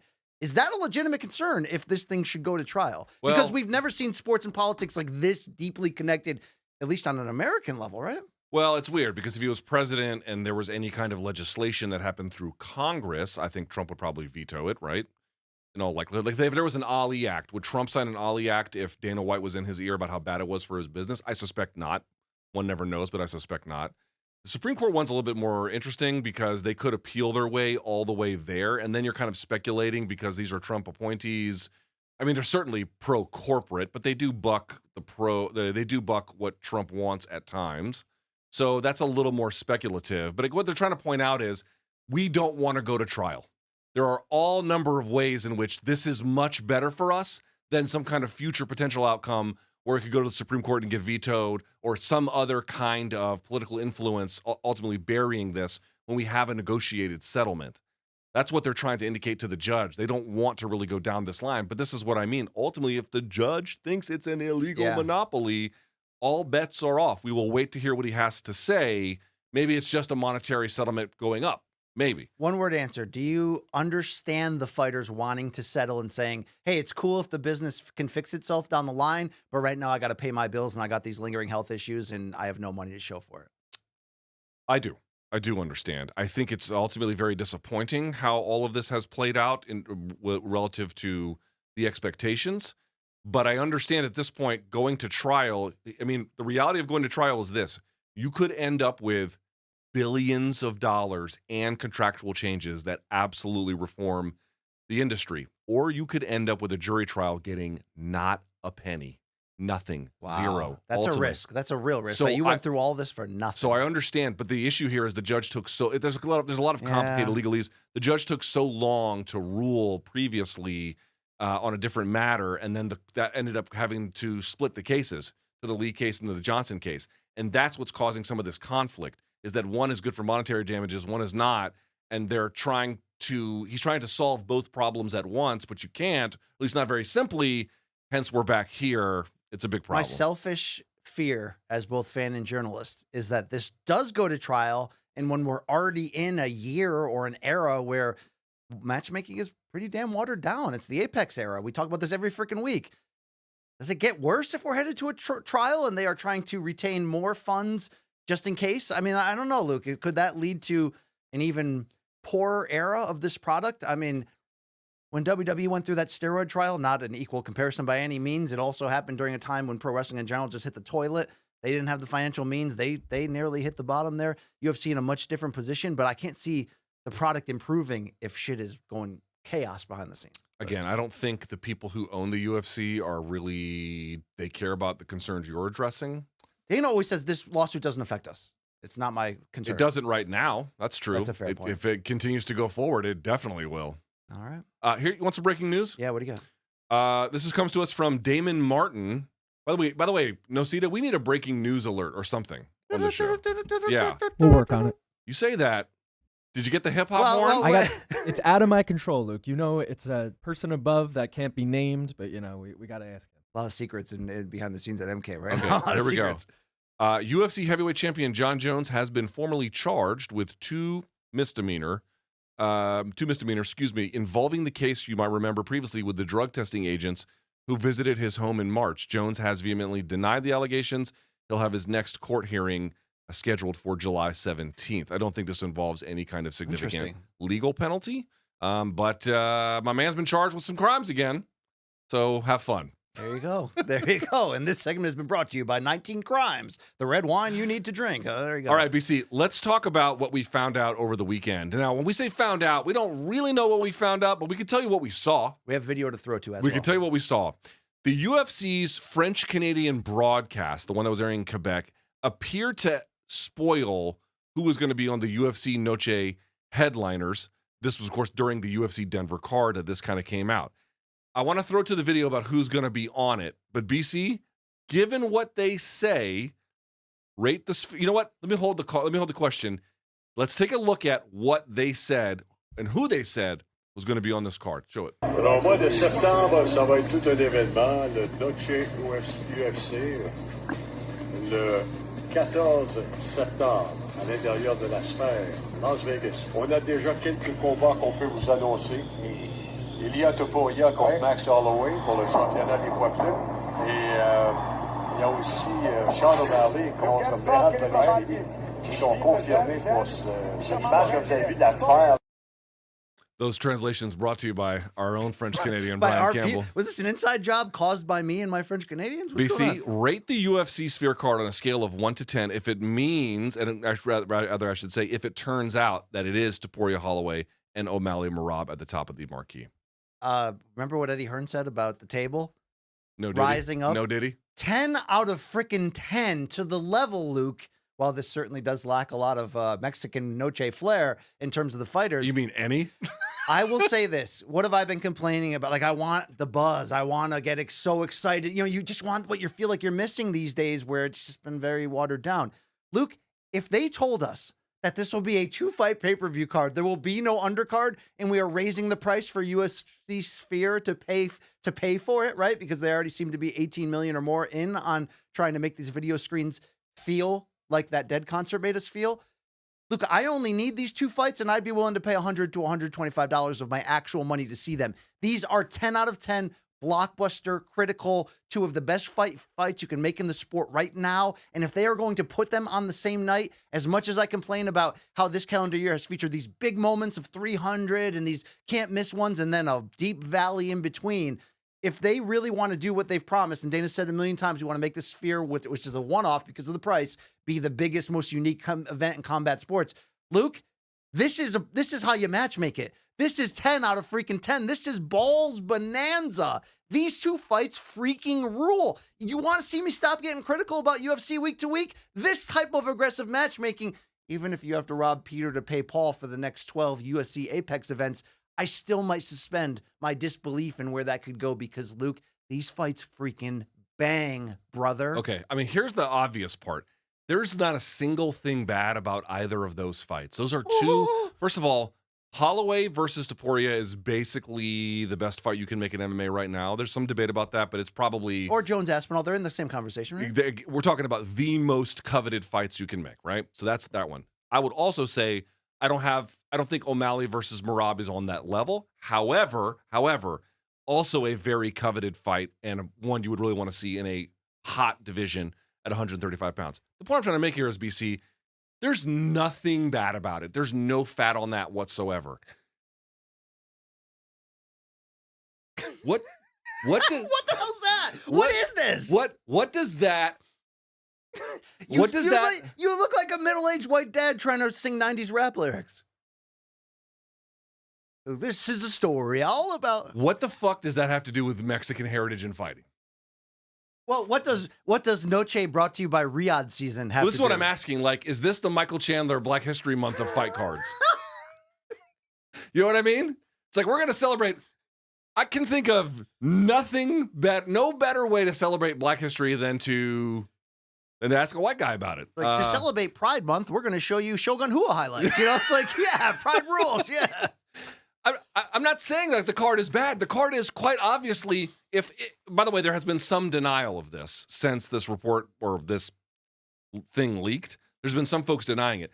Obviously, the fights are like super high quality. And I'm not even complaining about them being in the Sphere per se, because that experience is probably going to rule. Like, nothing about that is bad. I guess I just don't understand. Riyadh season brings you UFC Noche, brings you 2 fights at the top of the card, the most important 2 fights at the top of the card. None of it has anything to do with Mexican heritage. I'm sure they'll have tacos on sale, Luke, just to be fair. I'm just saying this. I'm not Mexican, so ultimately, let's ask them how they feel, Sure. and we'll see. They probably we won't don't even care. know if I it's don't know. true, but I mean, it is possible that a broadcaster would have, potentially possible that they would have access to that hidden information that is yet to be put out, right? What do you mean? Like, it could be a mistake that this broadcaster saw something that wasn't, but it leads me to believe that he accidentally saw proprietary information that wasn't supposed to be put forward, and he read it like it was fact. But that was the problem. Like, the UFC might be deciding, do we put it here? Do we not put it here? Like, it's obvious that it's probably been under consideration, but I don't know if it has come to completion. Okay. Again, dude, if they put these fights on at the Sphere, 2 thumbs up for me. I'm just wondering, why are we calling it UFC Noche? Just call it UFC 306. What if only one is correct and the other fight would be Grasso-Shevchenko 3? I think that's fine. Either I don't iteration still holds up if you put that fight with it. Again, still a little weird. You're putting a Spaniard in there because, again, Mexican Independence Day from whom? Oh,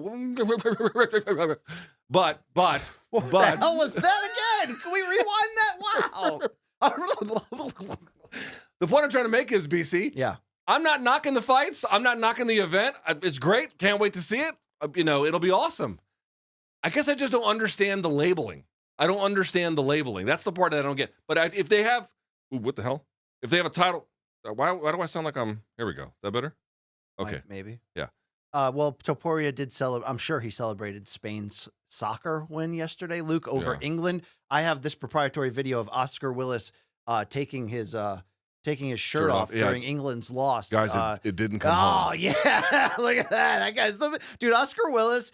Now, look, he is a rascal, but he's my favorite rascal, Luke. I got to tell you, watching all the Brits suffer yesterday was enjoyable. I see you have gone so hard in the paint on Ilia Topuria. Listen. Did you not see all the? Did you see? Hold on. Listen to the words I'm saying. Did you see all of the Scots killing the English on Twitter yet? You don't follow soccer? No, dude. You send me all these soccer clips. I go, these don't matter to me. Dude, I don't know. What I got news for you. Most of the world hates England and wanted them to lose. I just so the soccer community more broadly.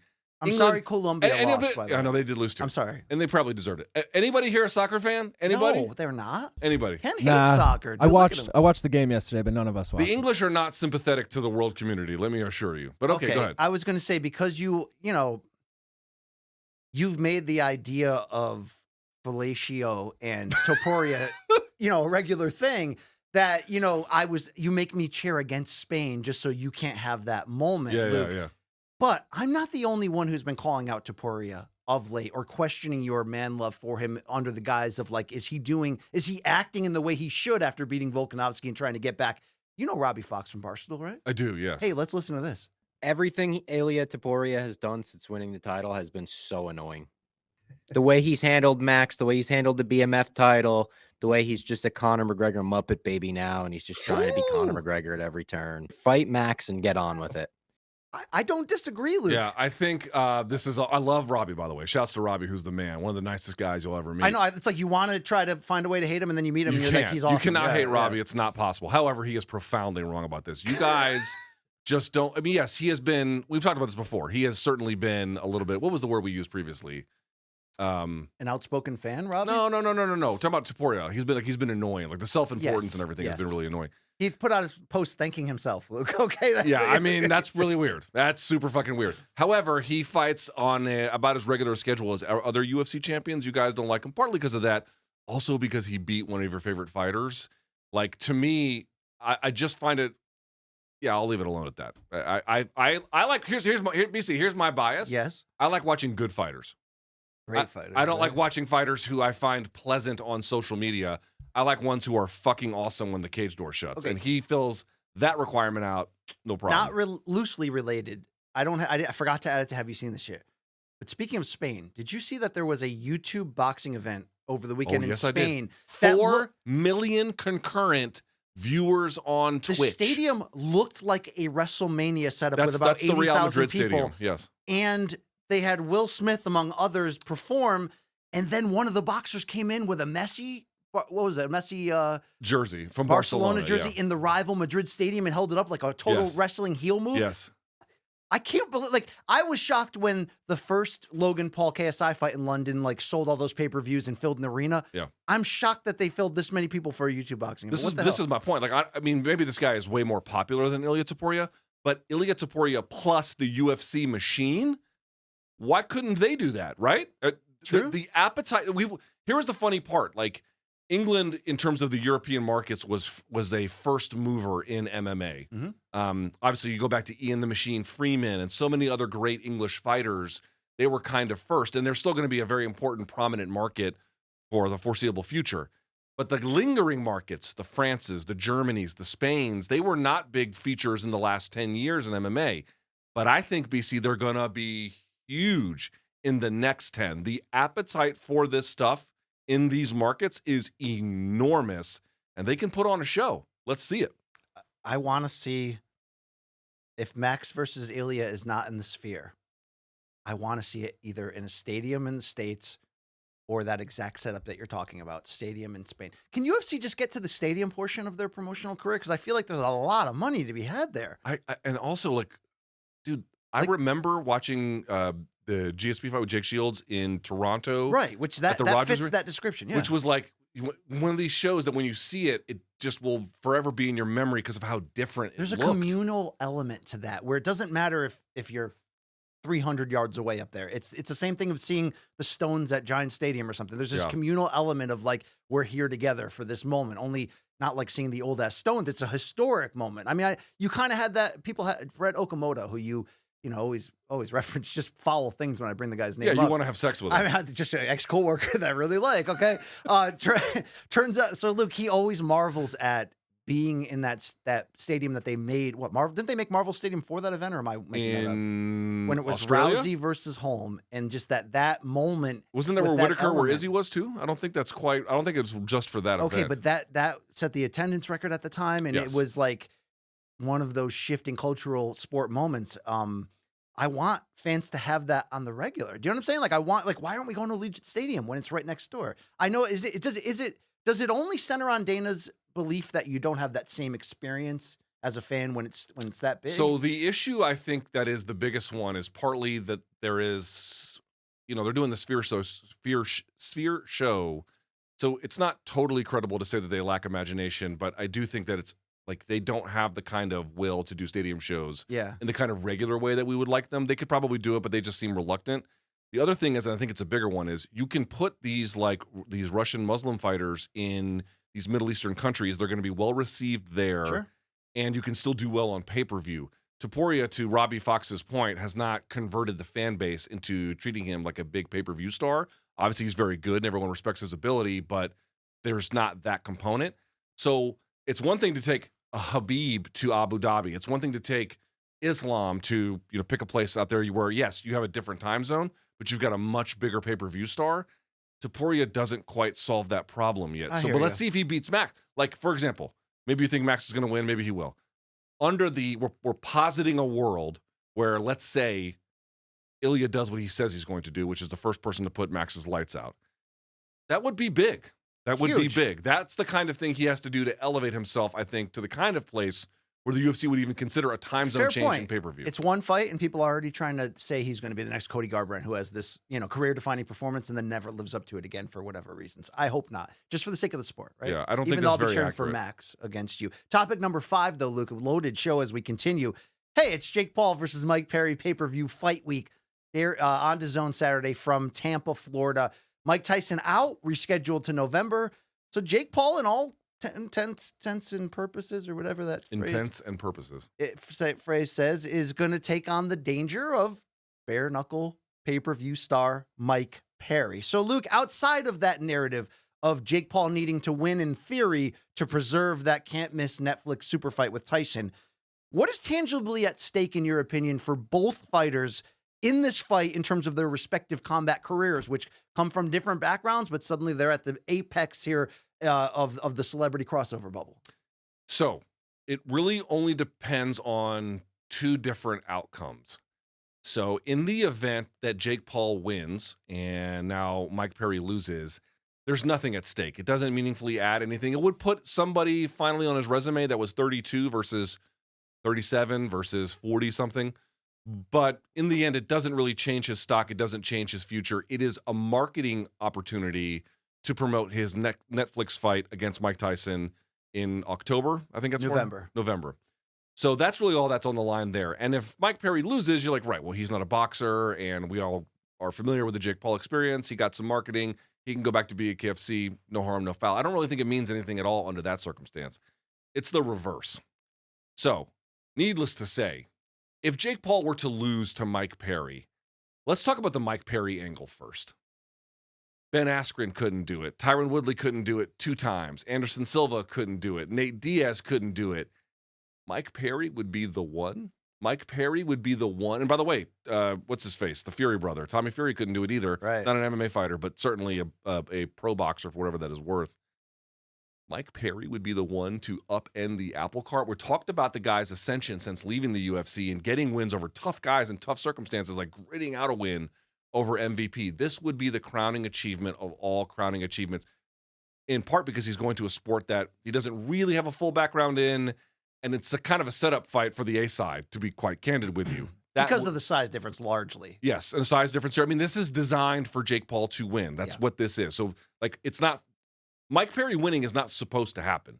But if it does, it would be the most remarkable turn for a guy leaving the UFC that you might ever see. Concurrently, when Jake Paul loses under that circumstance, this is a disaster for him. You would lose to a guy you are roundly expected to beat, to the point we just raised, with circumstances, the wind at your back, with size, with experience.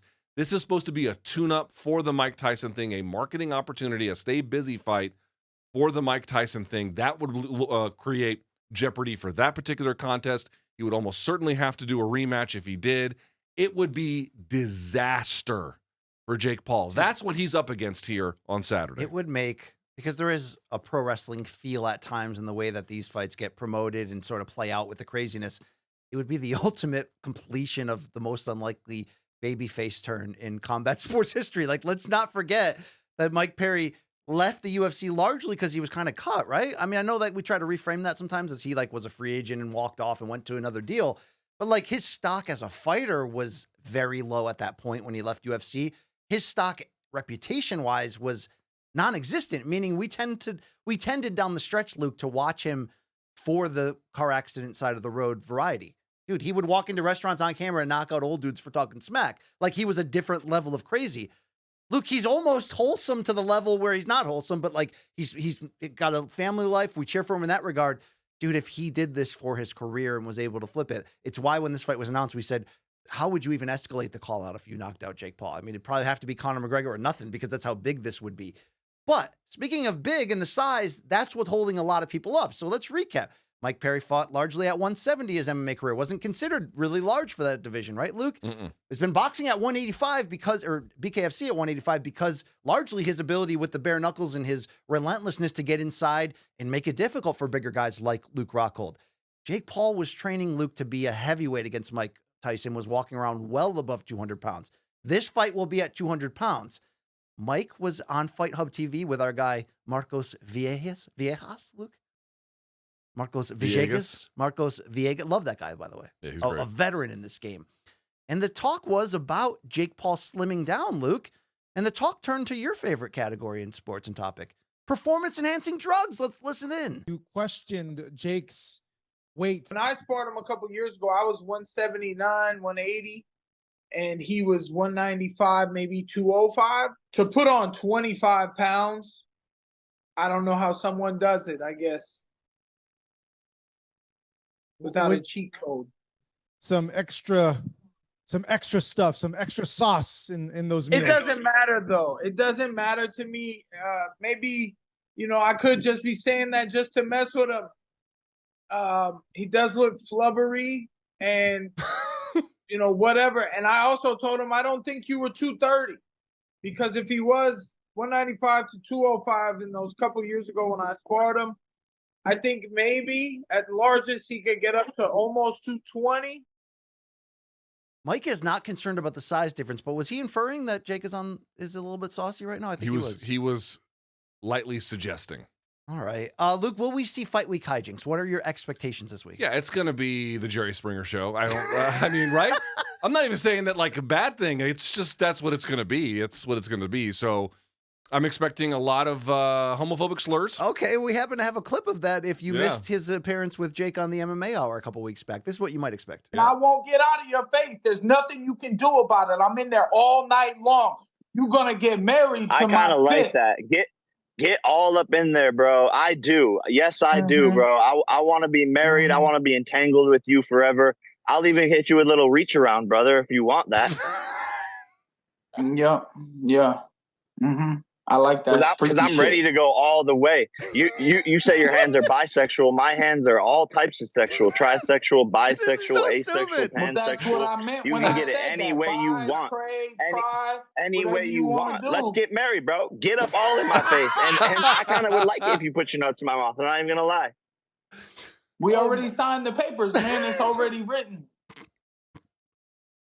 I mean, what are you going to say to that? It's awesome. It's so stupid. BC, suck my balls. I mean, this isn't a fight. It's a wedding. Remember when Jim Lampley, the first time we interviewed him? These are two guys falling in love. They hate each other so much. They love each other. I'm like, Jim, they're fist fighting, not falling in love. Luke. Fighting and fucking. Let me tell you the DraftKings odds as we speak, because I think as the days roll on, we do fear for that size difference for Mike and the fact that Jake can actually, to a certain degree, especially in the crossover bubble, can be a technical boxer, can jab and hold.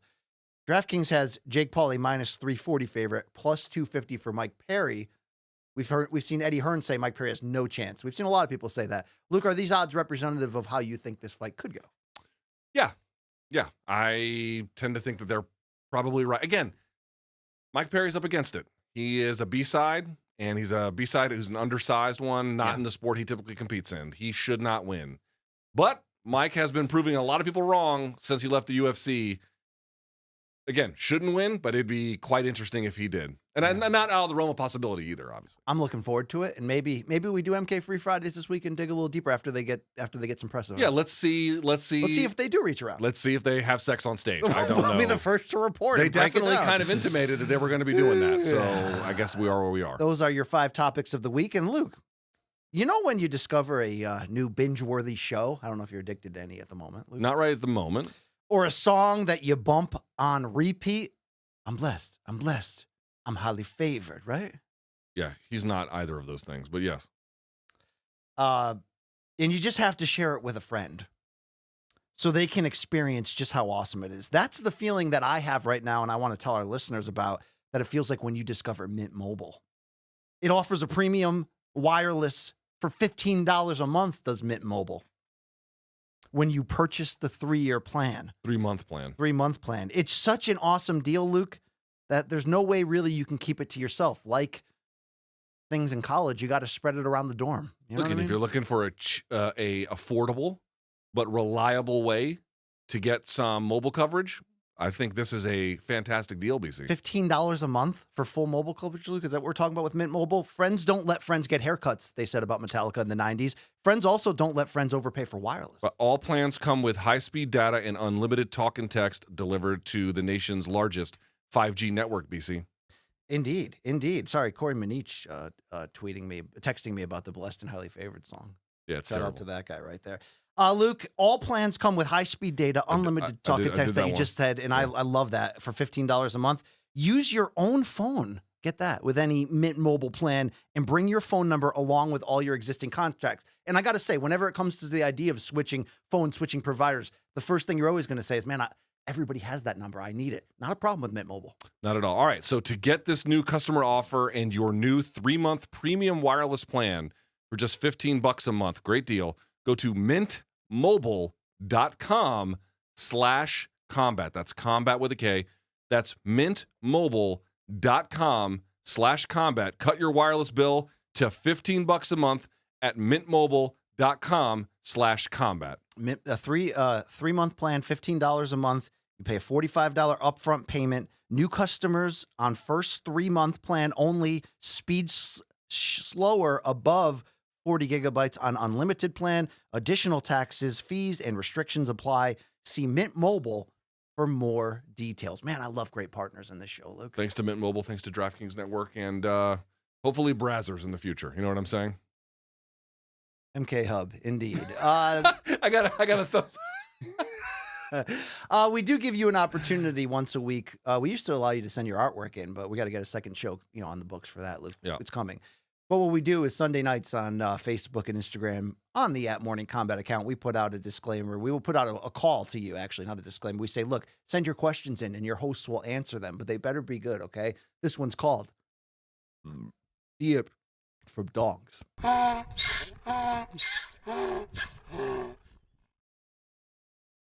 That was gross. All right, Luke, let's see what the fans have to say after a weekend that was. First question coming to us from @BikeLife_BDE. Wow, I can get down with that. Now, are we saying John or Gian? Yeah, I mean, he's Brazilian, so I don't quite know how to do it. Okay, with John Silva's impressive performance on Saturday against Drew Dober in that absolute war, which, considering that he moved up in weight on 2-week notice to take this fight, which weight class do you think Silva should stay and compete at regularly? Because his power, Luke, did seem to carry to lightweight. Dober seemed a lot bigger, and I realized that he lost and got stopped, but I'm just pointing out he did seem quite big. If Silva can make 145, he should stay at 145. It's the issue of, can he make it, right? So it's not one of these questions like, he can make both. What's the question? Well, if he can make both, then just stay at 145. But if you can't, then there really is no choice. That's as simply as I look at it. He looks like a little bit of a killer, though. I mean, it looks like he looks fucking awesome. He looked tremendous. That whole team, Fighting Nerds, all those guys, him, Kyle Bahalio, all those guys, Hoofy. Dude, that was a amazing. Great TV fight, and we sort of saw somebody take the next step and went up. Were you surprised as I was that they interviewed Drew Dober afterwards? It wasn't like it was fight of the year, but So he was the hometown guy. I sort of get that. They rarely do stuff like that. But again, I got nothing bad to say about Dober. Dude comes to fight, is not deterred. His eye was falling off, Luke, and still wanted to continue. Ridiculous chin too. I mean, that guy's been hit with some heavy leather and stood up and withstood it. So he's a real man. Let's go to the next question here from our folks. This is from @FergalFitz. After 9 UFC fights, Poatan 8-1 with 7 KOs and a 2-weight UFC champion. After 10 UFC fights, Conor McGregor was 9-1 with 7 KOs and was a 2-weight UFC champion. Great question. Whose run is more impressive? Conor's. Explain. Conor's beaten better guys. Conor beat, again, that was a very underdeveloped, but he beat Max Holloway. He iced Jose Aldo. We're saying Conor threw Eddie Alvarez at the peak of his powers, November 2016, just the top of the mountain. Conor beat much better guys. I had someone on my live chat last week, BC, ask me about,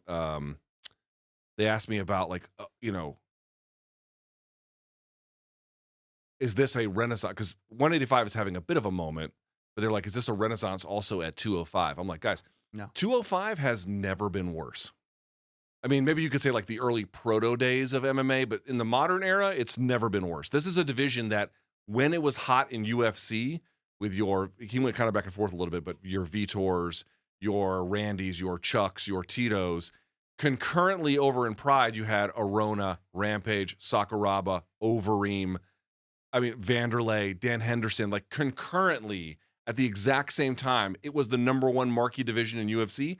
While it was arguably, they had a good heavyweight division, but certainly one of Pride's better divisions, if not their best one. Sure. Concurrently, it is a fucking graveyard compared to that now. So while what Pereira is doing is amazing, dude, like it is amazing. Conor, we're comparing two of the greatest runs of all time in a short period. Conor beat significantly better competition. Significantly. Please be serious. Again, I can argue that Jon Jones's run, and particularly that calendar year that I brought up recently, is also, maybe the greatest stretch I've ever seen. His 2011? Yeah, the year that he won the title. Where four fights. Bader, Shogun, Rampage, Machida. Those 4 fights and the destructive nature in which he won them. Yeah, finishing all of them. But yeah, look, Poatan is carving out something that is unique given him circumstances. As much as I want to see the craziness of the crossover ideas of him going up to heavyweight, him against Ankalaev is a great fight. And look, that would be yet another badass name if he can get his hand raised there. So no stopping Poatan right now. No. Let's keep it going. You look like you just lost interest in the show. It looks like your soul just leaked out. Are you all right? Yeah, I'm good. All right, let's keep it going then. I guess it was me. At Alexander _Evans_07, do you think Sean O'Malley deserved to win the ESPY for 2024's best MMA fighter for his win over 5th-ranked contender Chito Vera, while Poatan KO'd 2 former champions? Yeah, so here, the performance that Sean O'Malley put on over the course of 5 rounds was very, very, very good. Really commendable. There's really not a lot bad you can say about it. So the question is, whose was better?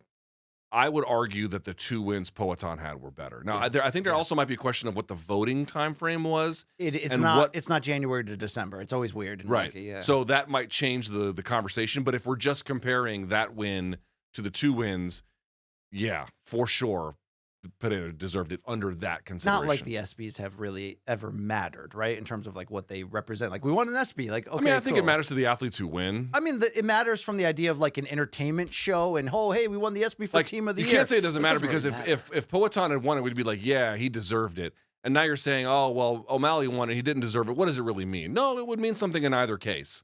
It's just that. I mean, it means you've crossed it over to some degree. You're getting a mainstream shout out on a big thing, but like it doesn't really mean anything. I mean, it's a signifier of elite success in the sporting world. Sure. Whether it's the ultimate arbiter of that is obviously not the case, but it means something. I think if Poatan had won it, we'd be very celebratory about it. I like that you fancy yourself the ultimate arbiter of combat sports without actually saying it. I like that.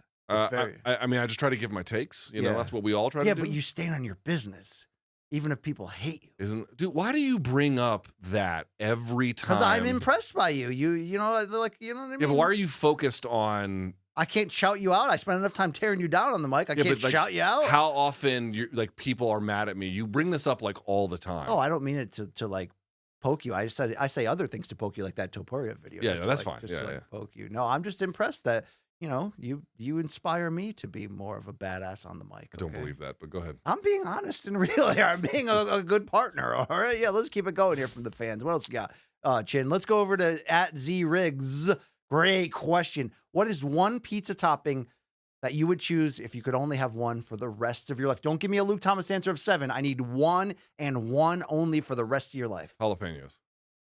I never would have saw that coming. Jalapenos. I can't hate on it because even though I'm a wimp when it comes to heat, I have grown to love jalapenos on a lot of things. You're really going to pick that number 1, dude? I mean, pepperoni would be the answer, but like, no. Okay, first of all, meatball is the answer. Meatball? Oh, hell yeah, meatball. This motherfucker's like birthday cake and cigarette butts. Okay, the number 2 is arguably ricotta. Ricotta, but yes. Oh, don't fuck gringo. I'm gringo. Okay, I'm an American. I'm an American gringo over here. By the way, did you see that Kid Rock angry video? You mess with Trump. You mess with me. I was like, go shoot a case of Bud Light, you 60-year-old zilch. I mean, do you like? He caught Pamela Anderson on the back side, on the back 9. Do you give him credit for that? I mean, kind of. I mean, Tommy Lee really is the one that. Dude, Tommy Lee was in Nate Diaz's locker room at that fight. Recently. Was he really? Yes. That's pretty awesome. cool. I didn't cross paths with him, but we were back in the same. He's got a area. hammer in his dungarees for sure. He is the original Rocco in a lot of ways. I mean, my man was steering the boat with that thing. I was like, it's like, dude, if you ever get old and you need a cane, your money. Oh boy. I think we have a final. Oh wait, sorry. Pineapple. I would add as. How are you doing the LT thing by giving a bunch of fucking answers? Give one. Meatball. Meatball's such a fucking bozo. Meatball. No, it's such not. Meatball's that's the manliest thing I've ever said on the show. Meatball, the manliest thing. Number 1. All right, I'm with you, Luke. Jalapeno. Yeah. Because my go-to is jalapeno and onion on a pizza. Oh, you're a fucking. You are you the love guy? spicy Are you the women. guy who shot Trump? You're a fucking serial killer. Wow. Can you ask Ken? What's Ken's answer Number 1 for the rest of your life? He said pepperoni. See, that's not a bad answer. I mean, it's a fine acceptable answer. All right, hold on. Nadir says chicken. Chicken. Yo, Nadir has weed socks on. Did you see those? I could smell Nadir with the weed walking in the room. Are you kidding? I got a contact high. Love it. I believe we have one more question. What do we got here? From @World's Worst Hero, great name. God, these people are speaking my language. What's your favorite fast food joint, and what is your favorite menu item from said fast food joint? Shitballs. That's a great question. BC, could you go first? I have to think about that. Because a lot of people are like, I like the onion blah, blah, blah at Whataburger. And I'm like, I haven't been to Whataburger in 20 years.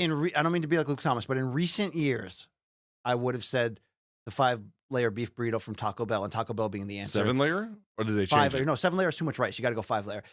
At other times in my life, I would have said a few things. I would have said the Arby's beef and cheddar, but let's go with right now. I think historically, if you look over the course of my life, which is very fast food heavy, I have a black liver that I'm working on to speak for it. The answer is Wendy's. That's the best fast food chain. That's the one. If I had one more meal before death, fast food wise, I think I'm going to Wendy's. And as much as this is the most vanilla answer of all time, it's the classic single, dude. It's the square patty. It is like, that's the cheeseburger I want, Luke. Okay. Can I ask a question? Now, there's crazier cheeseburgers. The Texas toast one at Checkers will change your life. It's like a grilled cheese. It's amazing. I've never been to Checkers.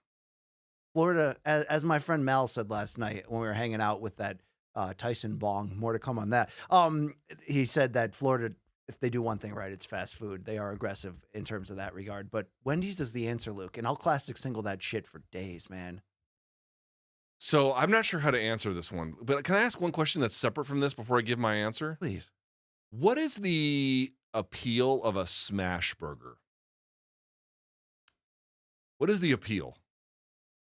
Nocita, you know what I'm talking about, right? They take the burger and they smash it flat as fuck. They cook the onions into it, and the onions, I think, like melt into the meat. That's. But like, why does it have to be smashed? I think that helps the onions marinate into it, and Ken's saying the crispiness as well.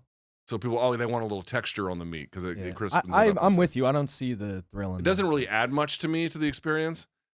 Okay, so I would probably say the grilled stuffed burrito. I don't think they even make them anymore at Taco Bell. That used to be my number one with a fucking. But is Taco bullet. Bell your answer for what's your historically? Look at the course of your life. What is your favorite fast food chain? You're going Taco Bell. Yeah, Taco Bell is definitely my favorite fast food chain. I don't eat a lot of fast food, but to the extent that I do, the number one thing that I order is the spicy chicken sandwich at Chick-fil-A. That's like honestly what I order more than anything. Okay, else. I don't get the spicy there, but the chicken sandwich at Chick-fil-A is it's a masterpiece. Fucking amazing. I get extra pickles in it. I get the lettuce and tomato. I don't put the cheese on there.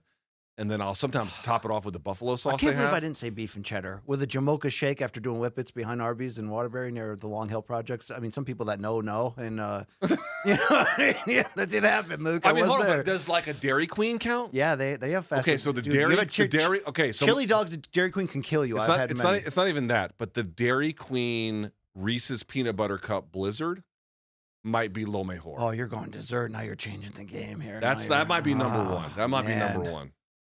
Yeah. But for sure, my favorite place is Taco Bell. No, Seda, what's your answer? I'm going to go McDonald's, and I'm going to go classic McNuggets.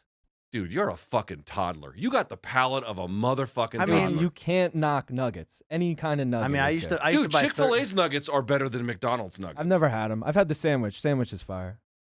Okay. All right. We can agree on that. But all right. My daughter likes the McDonald's chicken nuggets. Those things are as processed as food comes. They are, but once in a while you got to get 2 McDoubles and just go for it.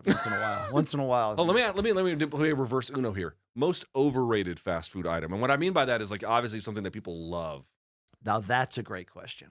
I always thought in general, and so I know some people attack me for this, that Burger King in general is massively overrated from top to bottom. Their patties taste like absolute nothing. They had moments breakfast wise through the years, but they're top to bottom. I mean, I did mess with their chicken parm thing at one time, but overall, I think they're overrated badly. Okay, I'm gonna say the Big Mac. Agree with you. The Big Mac. Yeah. It's not that I hate the taste profile, but like the middle soggy bun in the middle doesn't do much for me. It doesn't really transform the experience. What are you gonna say, Nocita? Ken and Nadir were in agreement with you on the Big Mac. Agreement. I worked at McDonald's for 2 years during my last 2 years of high school during the Arch Deluxe, one of the massive flops in fast food history. When that was the healthy adult, one? but no, not healthy. It was the adult burger. They had this incredible artisanal bun, and they had elements within the burger that were supposed to be like higher class, like an upscale burger. Dude, I used to F the elements inside, although they were great. I used to just take that bun and then make triple and sometimes quadruple cheeseburgers in that bun until one time I bit down on the quadruple cheeseburger directly out of the oven that Rich Shuzeski gave me, and I felt my heart skip 2 beats after I bit it down, Luke, and I never ate that again. The Arch Deluxe was a boss, and they got rid of it because they lost so much money on that. Some people know out there, they know. I also ordered the McHot Dog when it came out, and it was the grossest thing I ever ate. Yeah. And I got it. Are you a McRib guy? That's the answer. The most overrated of all time is the McRib. McRib is overrated. It's disgusting, and people live and die by it. But then again, 7-Eleven hot dogs made up half of my youth. So what can I say? And that's a true fact. My dad and I would go on the motorcycle. We would actually park and then set up a little picnic under the tree, which is the most white trash thing you could possibly do. But that's the connection we have. Don't you have that with your dad somewhere? Like a coffee shop or something? My dad gave out Roy Rogers coupons at Halloween. There you go. Yeah. There you go. All right, we got one more segment for you. And arguably, it's the best one in all of podcasting today, to be fair, right? I scoured the globe for the good and bad, the ugly, the high and low, the in-between, from the worlds of combat sports and beyond. Old people get hurt. We see some bad tattoos. This is called, Have You Seen This Shit?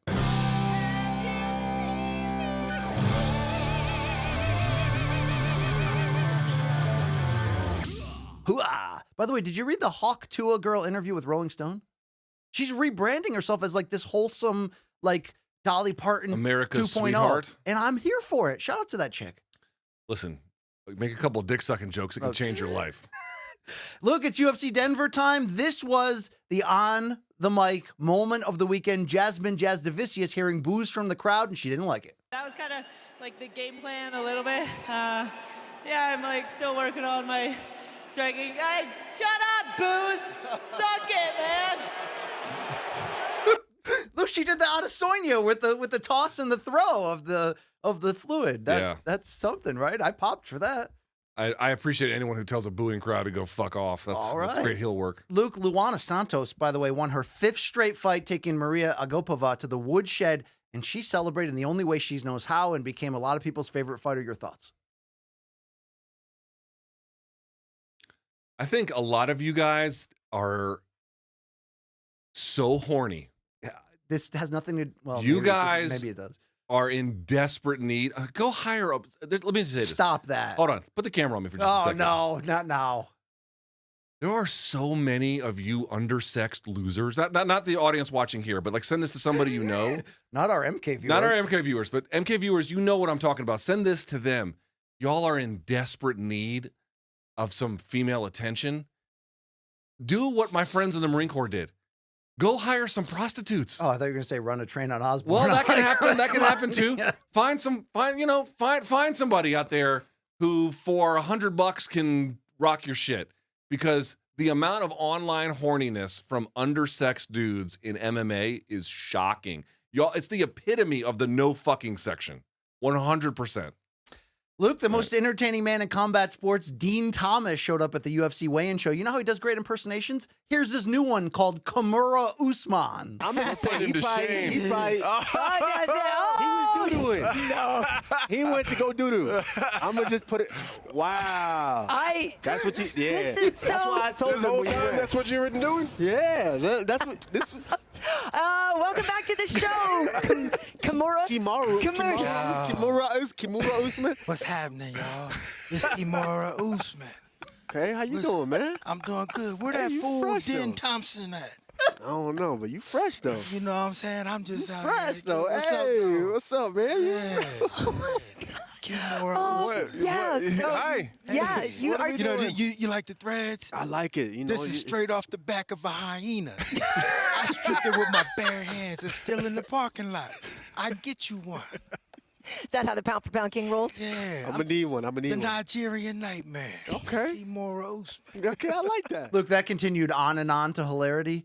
Can they make more room for him on UFC broadcasts? I mean it. The combination of humor with he's a badass ex-fighter turned coach. He can legitimately offer quick analysis of what's going good or wrong. I'd almost like a chair at ringside, make him the third man. Dude, years and years ago, I had a segment on Fridays on my radio show where we would like interview top fighters to do like just film breakdown. Dean was a guest like 2 times a month when I was doing that. Great. He is. He's been underappreciated for a long time. Not now, less so, but a long time. People Remember were we had sleeping him on the show 2 years ago, and he did it from the apex inside the cage? Yes. That was fantastic. Yeah, it was amazing. He's the best. By the way, he did that to Kimura's face. That's ballsy, and I love it. Okay.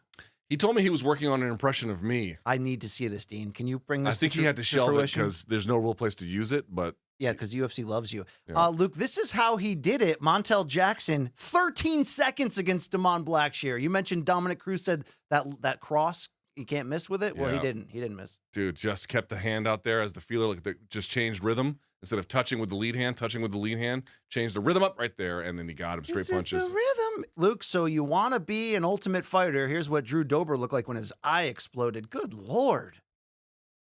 That's a bad cut. That's real Like, we're bad. so used to seeing bad cuts that Yes. we're kind of numbed out. That's a really bad cut. Like, holy shit. Shout bad. out to Drew Dober because he was wanting to continue to fight through that. You see the pictures the next day? No, gross. Oh my God. His Ew. face looked like he was in a car accident. Luke Shakur Stevenson is making the rounds, getting recruited by big-time promoters. He was at the Boots fight in the Matchroom broadcast. Here's the quick interview with Chris Mannix. If you do work with Matchroom or Golden Boy, that means I'd be scoring some of your fights, and I know you're a huge fan of my scorecard. I hate your scorecards. I think you one of the worst that I've seen in boxing. But it's gonna be a fun. It's gonna be real fun if we can make it happen. Good luck, Shakur. Thank you. Dude, I tell you what, I like Chris Mannix a lot. I've had good. I have nothing but nice things. As a person, he's cool. He's cool to hang out. I like him. Yeah. I've had. Well, I'll just say this: I don't know him that well, but Sure. every time I've interacted with him in person, it's been very cool. He did a big preview for me when I covered Mayweather Pacquiao for SB Nation at the time. So, shouts to Chris Mannix. I like that he asked that and he let Shakur have his I way. agree.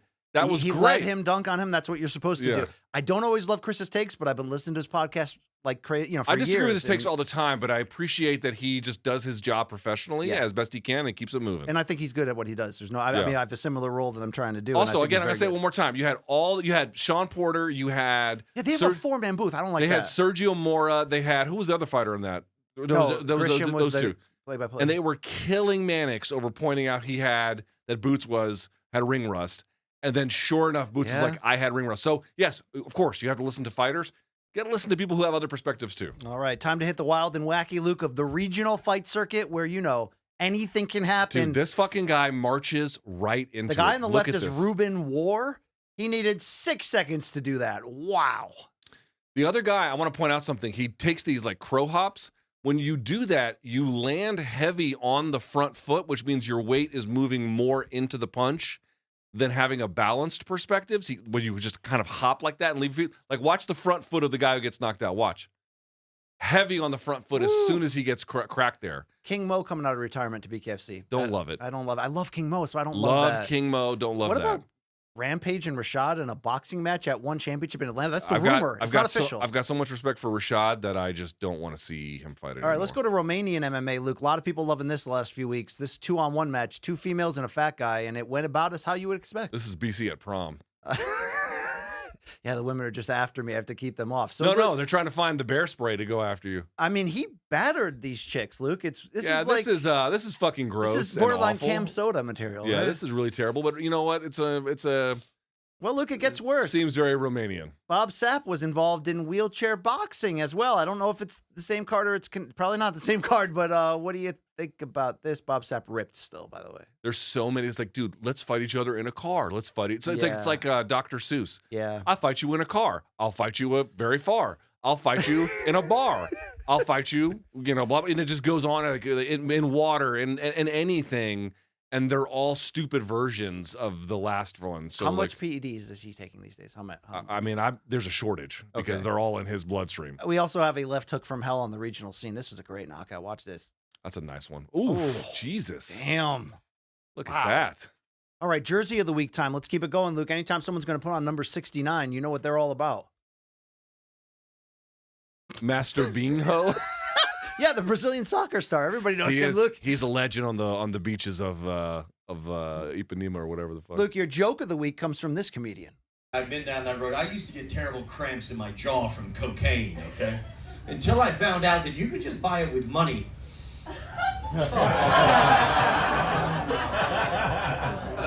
I popped for that, all right? No? You're a simpleton. Oh, get out of here. All right, let's keep it going. Hey, late Father's Day gift idea. Hand job. Better than nothing. I will agree with that, Luke. It is better than nothing, right? Yeah, take what you can get. All right. Hey, virtual reality and boxing go together with fails very well. Let's watch this.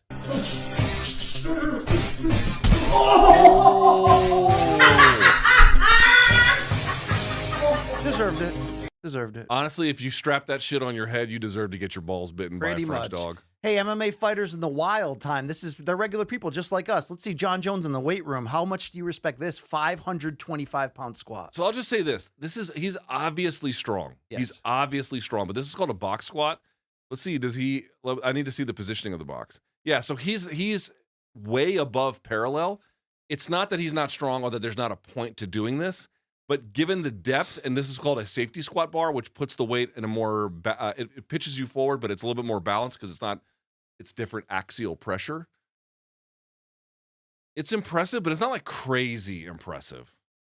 That's what I mean. Okay. I mean, this does remind me of that time Phil Simms did like 60 pull-ups. You're like, no, hey, he Phil, did they ain't pull-ups. He did 0 pull-ups. Oh, he did 0 pull-ups. Hey, I could do a whole segment on Poetan every week. He was out in the wild in New York City for his birthday with Glover and family. Look, they need a sitcom, these two. He jumped on a rickshaw and started driving Glover around. Okay, I'll admit this is amazing, but I'm also going to say we're risking overexposing him a little bit. And risking him in New York traffic. Right? Yeah, also get a fucking helmet. You're in the middle of Broadway here. But this bit is amazing. Luke, no denying. In Anaheim for the Diaz-Masvidal fight, Real recognized Real backstage. When Ryan Garcia and BJ Penn caught up with each other. Is this the conversation between Einstein and... Yeah. I hope they weren't talking to each other for too long. Let's separate those two. Let's not let them conspire together. Has he gone to rehab yet? No, this is what I don't like. So Ryan Garcia put out an apology. You mean that was a bunch of bullshit? No, he put out an apology video at his ex for breaking into her house and accusing her and throwing very shit. nice. And it seemed heartfelt, but then he was like, I am going to rehab, but not yet. Not for another month. I've got some business to do. And then that business was him showing up at influencer events with drinks, right? Like, yeah, like guys, if you have money and you have to go to rehab, you just go. Yeah. They'll let you in almost, in most cases, in most states, right away. Nash and Stills Right put away. David Crosby famously on the helicopter, and he said he'd only go if he can shoot heroin on the helicopter ride there to rehab. Yeah. That's what a real rock star would do, right? Yeah, like you have to just go. You don't like plan it like it's a fucking I know that vacation. worries me for Ryan, but there's a lot that worries me for Ryan. Hey, Noceda's going, he's a big concert head, by the way. That's why he's good for the 90s thing that we used to have, the 90s counter. He's going to see Third Eye Blind and Blink-182 in the next 5 days, right? I'm sorry to Luke? hear that. Right, Luke? Yeah, in the next week. Here's what you can expect. Long Boy, Island no Luke. one would ever mistake you for being anything other than white, let me tell you. Oh, wow. Here's what you can expect, Luke, from Blink-182 this weekend. I can't hear it. You're not supposed to. You're supposed to watch. Okay. They're getting a little handsy, Luke. This reminds me of the live show that we did. Is this Jake Paul and Mike Perry? I mean, look at that. I will have sex with you. Come have sex with me. I put them and Green Day in the same category where it's like, did I like the experience? No, Green Day's better. Listen, did I like the I just wanna experience when they say- were on top? Yes. But are they both overrated? Yes. I'm seeing Green Day as well in like 2 Yeah, weeks. they're both overrated. Luke, they're both overrated. Let's be honest. And they're very good at their peaks, but they're both overrated. What's the best Green Day song? Anything from Dookie. Whoa, Nadir jumped in. What do you say? Nadir said American Idiot. I'm going to say She. Yeah, She's a great song. She's a great song. Dude, so this is the... They got some hits. They got some hits. It's No, the they do. They 30-year anniversary of Dookie and the 20-year anniversary of American Idiot. They're playing both Yeah. albums in full. Nocita, I don't care. You love it. I don't care. Bumper stickers of the week time. Luke, let's read these. Keep honking. I don't have my glasses. I'm I'm get- getting sucked off by a blowjob robot completely powered by the sound of car honks. And I'm about to bust. Is that better or worse than this one, Luke? Let's see what you got. If this van's a rockin', I'm in here masturbating. Very honest presentation from the Americans. Someone got this there. at an Arby's. Luke, we haven't done Rate That Tat in a while. Okay. I want you to give me a numeric score. 1 being the worst, 10 being very, very great on all these tattoos. Here we go. UFC style on the first one. Here's the lioness. It's okay. It's okay. That's on someone's nipple, Luke. Yeah, that was a little much, but it's okay. What's the score? 1 to 10? 6, Be the arbiter of justice here. 6. Oh, I thought you were going to go 2 on that one. Let's go to the next one here. maybe 5. I don't have my glasses. What do you think of this hand crane tattoo? 1 out of 10. 0. It's creative, right? It's gimmicky. 0. Okay, let's get some cat tats in here. I need this for Reggie Jackson pronto, Luke. Would you, seriously, if I got that on my form at that level of quality, I want your score and I want what you would think of me as a person if I got Reggie Jackson. Again, you can sort of discuss the aesthetics of it and whether it appeals to you or not, but as a tattoo, that's a 9. That's a solid 9. It's tremendous. Would That's you a respect me? That's a very high quality tattoo. Because Reggie, as much as he's the most selfish animal of all time, Luke, and he's an asshole to everyone else in the family, and that kid loves me so much. That kid? Yeah, he's like a son to me. would you disrespect me if I showed up with Reggie Jackson right here? I would not disrespect you. No. What if I showed up with Amanda Hebus and Emily Whitmire like Mr. Hebus's tattoo right there? I would disrespect you. Just a better version of it. One more cat one for you. I want you to rate. Creative. Yeah, that's a 0. Oh, come on. And, that's a 0. And Luke, 2 more for you on the tats. I think maybe a 1. You'll give a 1 on that. Okay. This is Doc Holliday. So this is a guy you see with their handshake snake tattoos. He's out of West Virginia. He does these like orange and white like silhouettes or drawings on top of like a black background. Yes. This is a 10 out of 10 as far as I'm concerned. Incredible. That is a fucking and it's cool as shit. Too. Ridiculously good tattoo. Not only high quality, cool as shit. I think he's an MMA fan, by the way. Finally, Luke, we got a Star Wars inspired one. Can you Misa, what's it? I can't read. I don't have my glasses. No, Sita, can you read that? I can't read it either. Misa heard you's a bad boy. So it's a dominatrix Jar Jar tattoo, Luke. It's a -8 billion. All right, let's see why 10. people get injured. Luke, they say don't text and bike. Have you heard that? That's pretty good advice. Somewhere in Europe, hey, go into the fucking bushes there, you dumb fuck. Let's go to the carnival. There's like a pitch machine. People try to see how hard they can throw it, Luke. Yeah.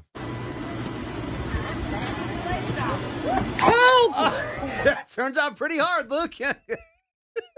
That's a metaphor for life, Dad. T-shirt of the week time. Let's see. We got a couple good ones here. If it's illegal to deep throat corn dogs with my butthole, then lock me up.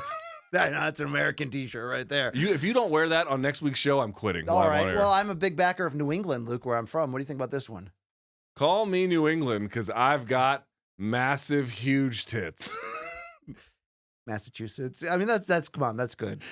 That's 5. Good. You're 5. You wanted more gym ridiculousness, so this is your what is going on here? Someone said this was 5 sets of Chris Benoit. Oh my.